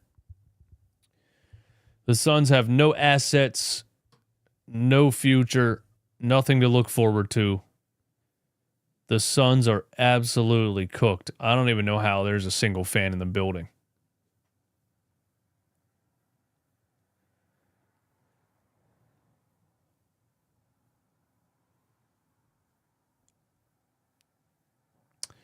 Ricky Council. Oh, Andre Drummond's back in the game. And he gets an and one finish just to delay this inevitable blowout loss. So Joel never came back in the game in the fourth quarter. Steph texted me and said the Sixers fans are booing. Yep, they sure are. The fans are booing.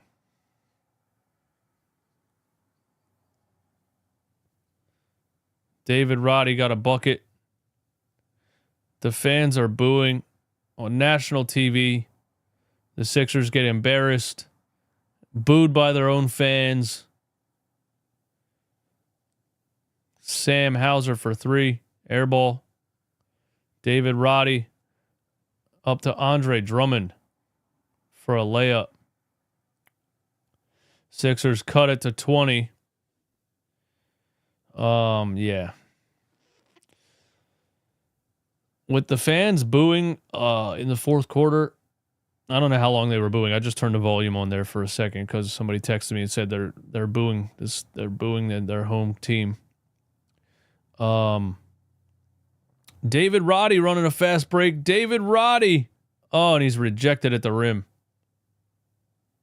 David Roddy for 3. Yeah. The thing is that I don't know how Sixers management is going to sell this to the fan base next year. How is that possible?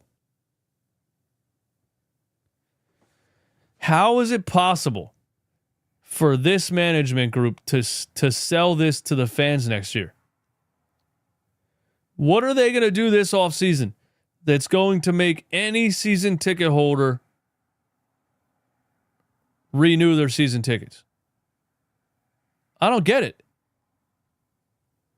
You absolutely cannot call a season ticket holder on their personal phone line and say, hey, we're coming back with Embiid and Paul George and everybody again. Would you like to renew your season tickets?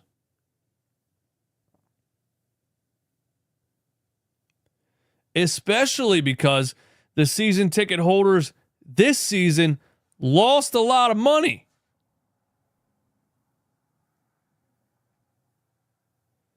Because usually it's an investment that you can make a profit on. But they purchased the season ticket packages for $5,000, $10,000, $20,000, whatever they bought. And then the Sixers were so bad that they couldn't resell the tickets for anywhere close to what they paid for them.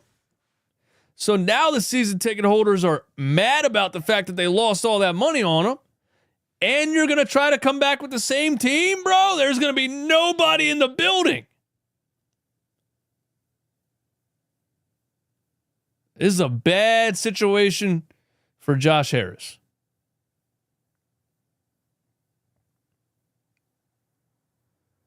And I don't know if Josh Harris is a smart businessman. I just know that he bought a really bad basketball team and made a lot of money by selling hope to the fans. He doesn't actually know how to put a winning team together or put a winning organization together. But Josh Harris and company needs to get out of this as fast as possible, because this is a sinking ship, not just basketball-wise, but like profit-wise. This is a sinking ship.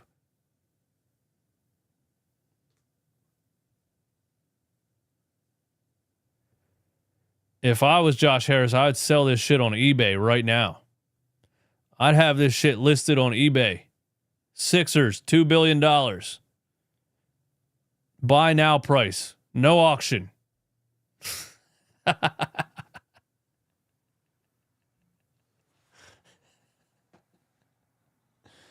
Hey, yo, did you see the Sixers are for sale on eBay, dude?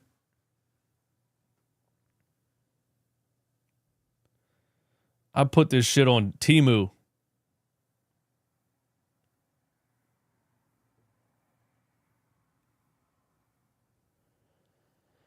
That's the thing, too. Who wants to buy it?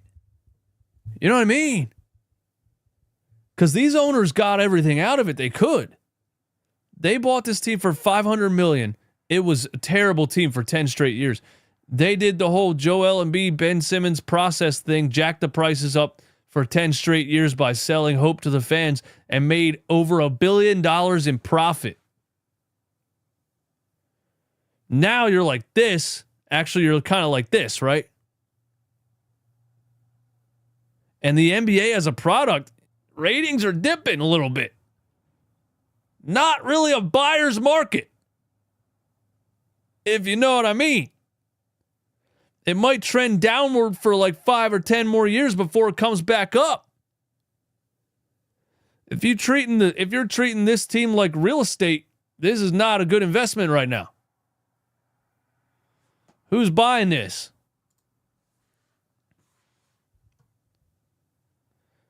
Josh Harris is real good with Fs.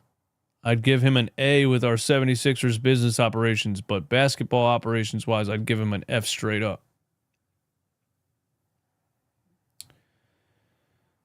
Yeah, I don't know, dude.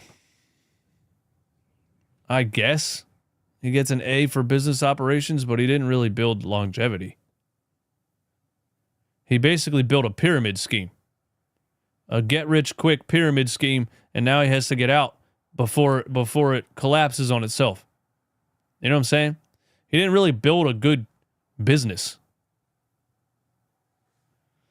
He built a good 7-8 year pyramid scheme, and now everybody figured out it's fraudulent.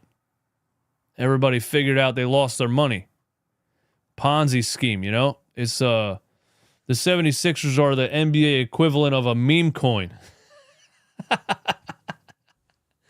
The 76ers are a meme coin, dude. And everybody figured out that they're not getting their money back.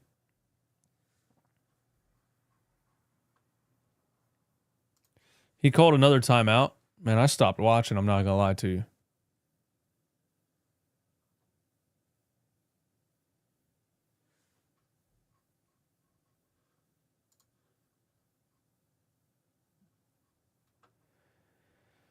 Their facilities have gotten better. Well, I mean, when you make a $1 billion profit, you know, you can build a new practice facility and new locker rooms, and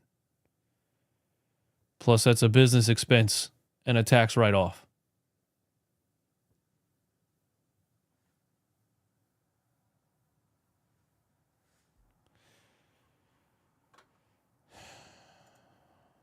All the bells and whistles, no substance, you know? It's the NBA 2K every year. I can use that comparison for everything, man. 76ers are literally the NBA's version of NBA 2K.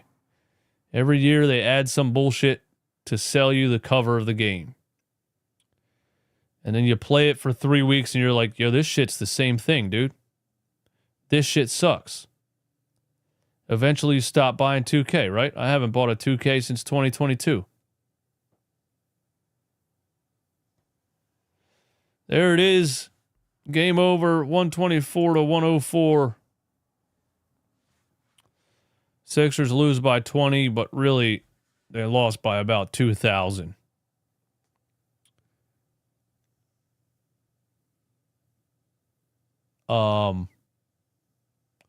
If this doesn't show you that this era is over, I don't know what to tell you guys. You see, and the reason I'm still doing this is because the people need to see this. The people need to hear this.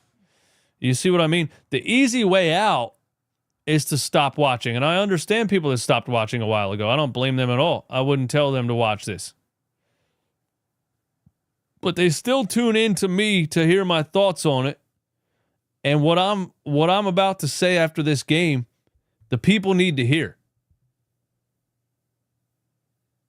What is happening with this team? It's not fun to watch, but it needs to be witnessed. You know what I'm saying? Anyway, post-game live coming right up. It's scheduled over on the YouTube channel, I think, for 9:30. So if you want to hear my thoughts on this game and join the Q&A, then come on over to the other stream, Sixers Celtics post-game live. Thank you for hanging out. Shout out to all the members in the channel. Thank you guys for the super chats, man. Thank you for even being here, whether you're hate watching or not. I love you. You have changed my life. Literally, you don't even know that, but you have. I watch basketball games as a job. I'll see you there. Peace.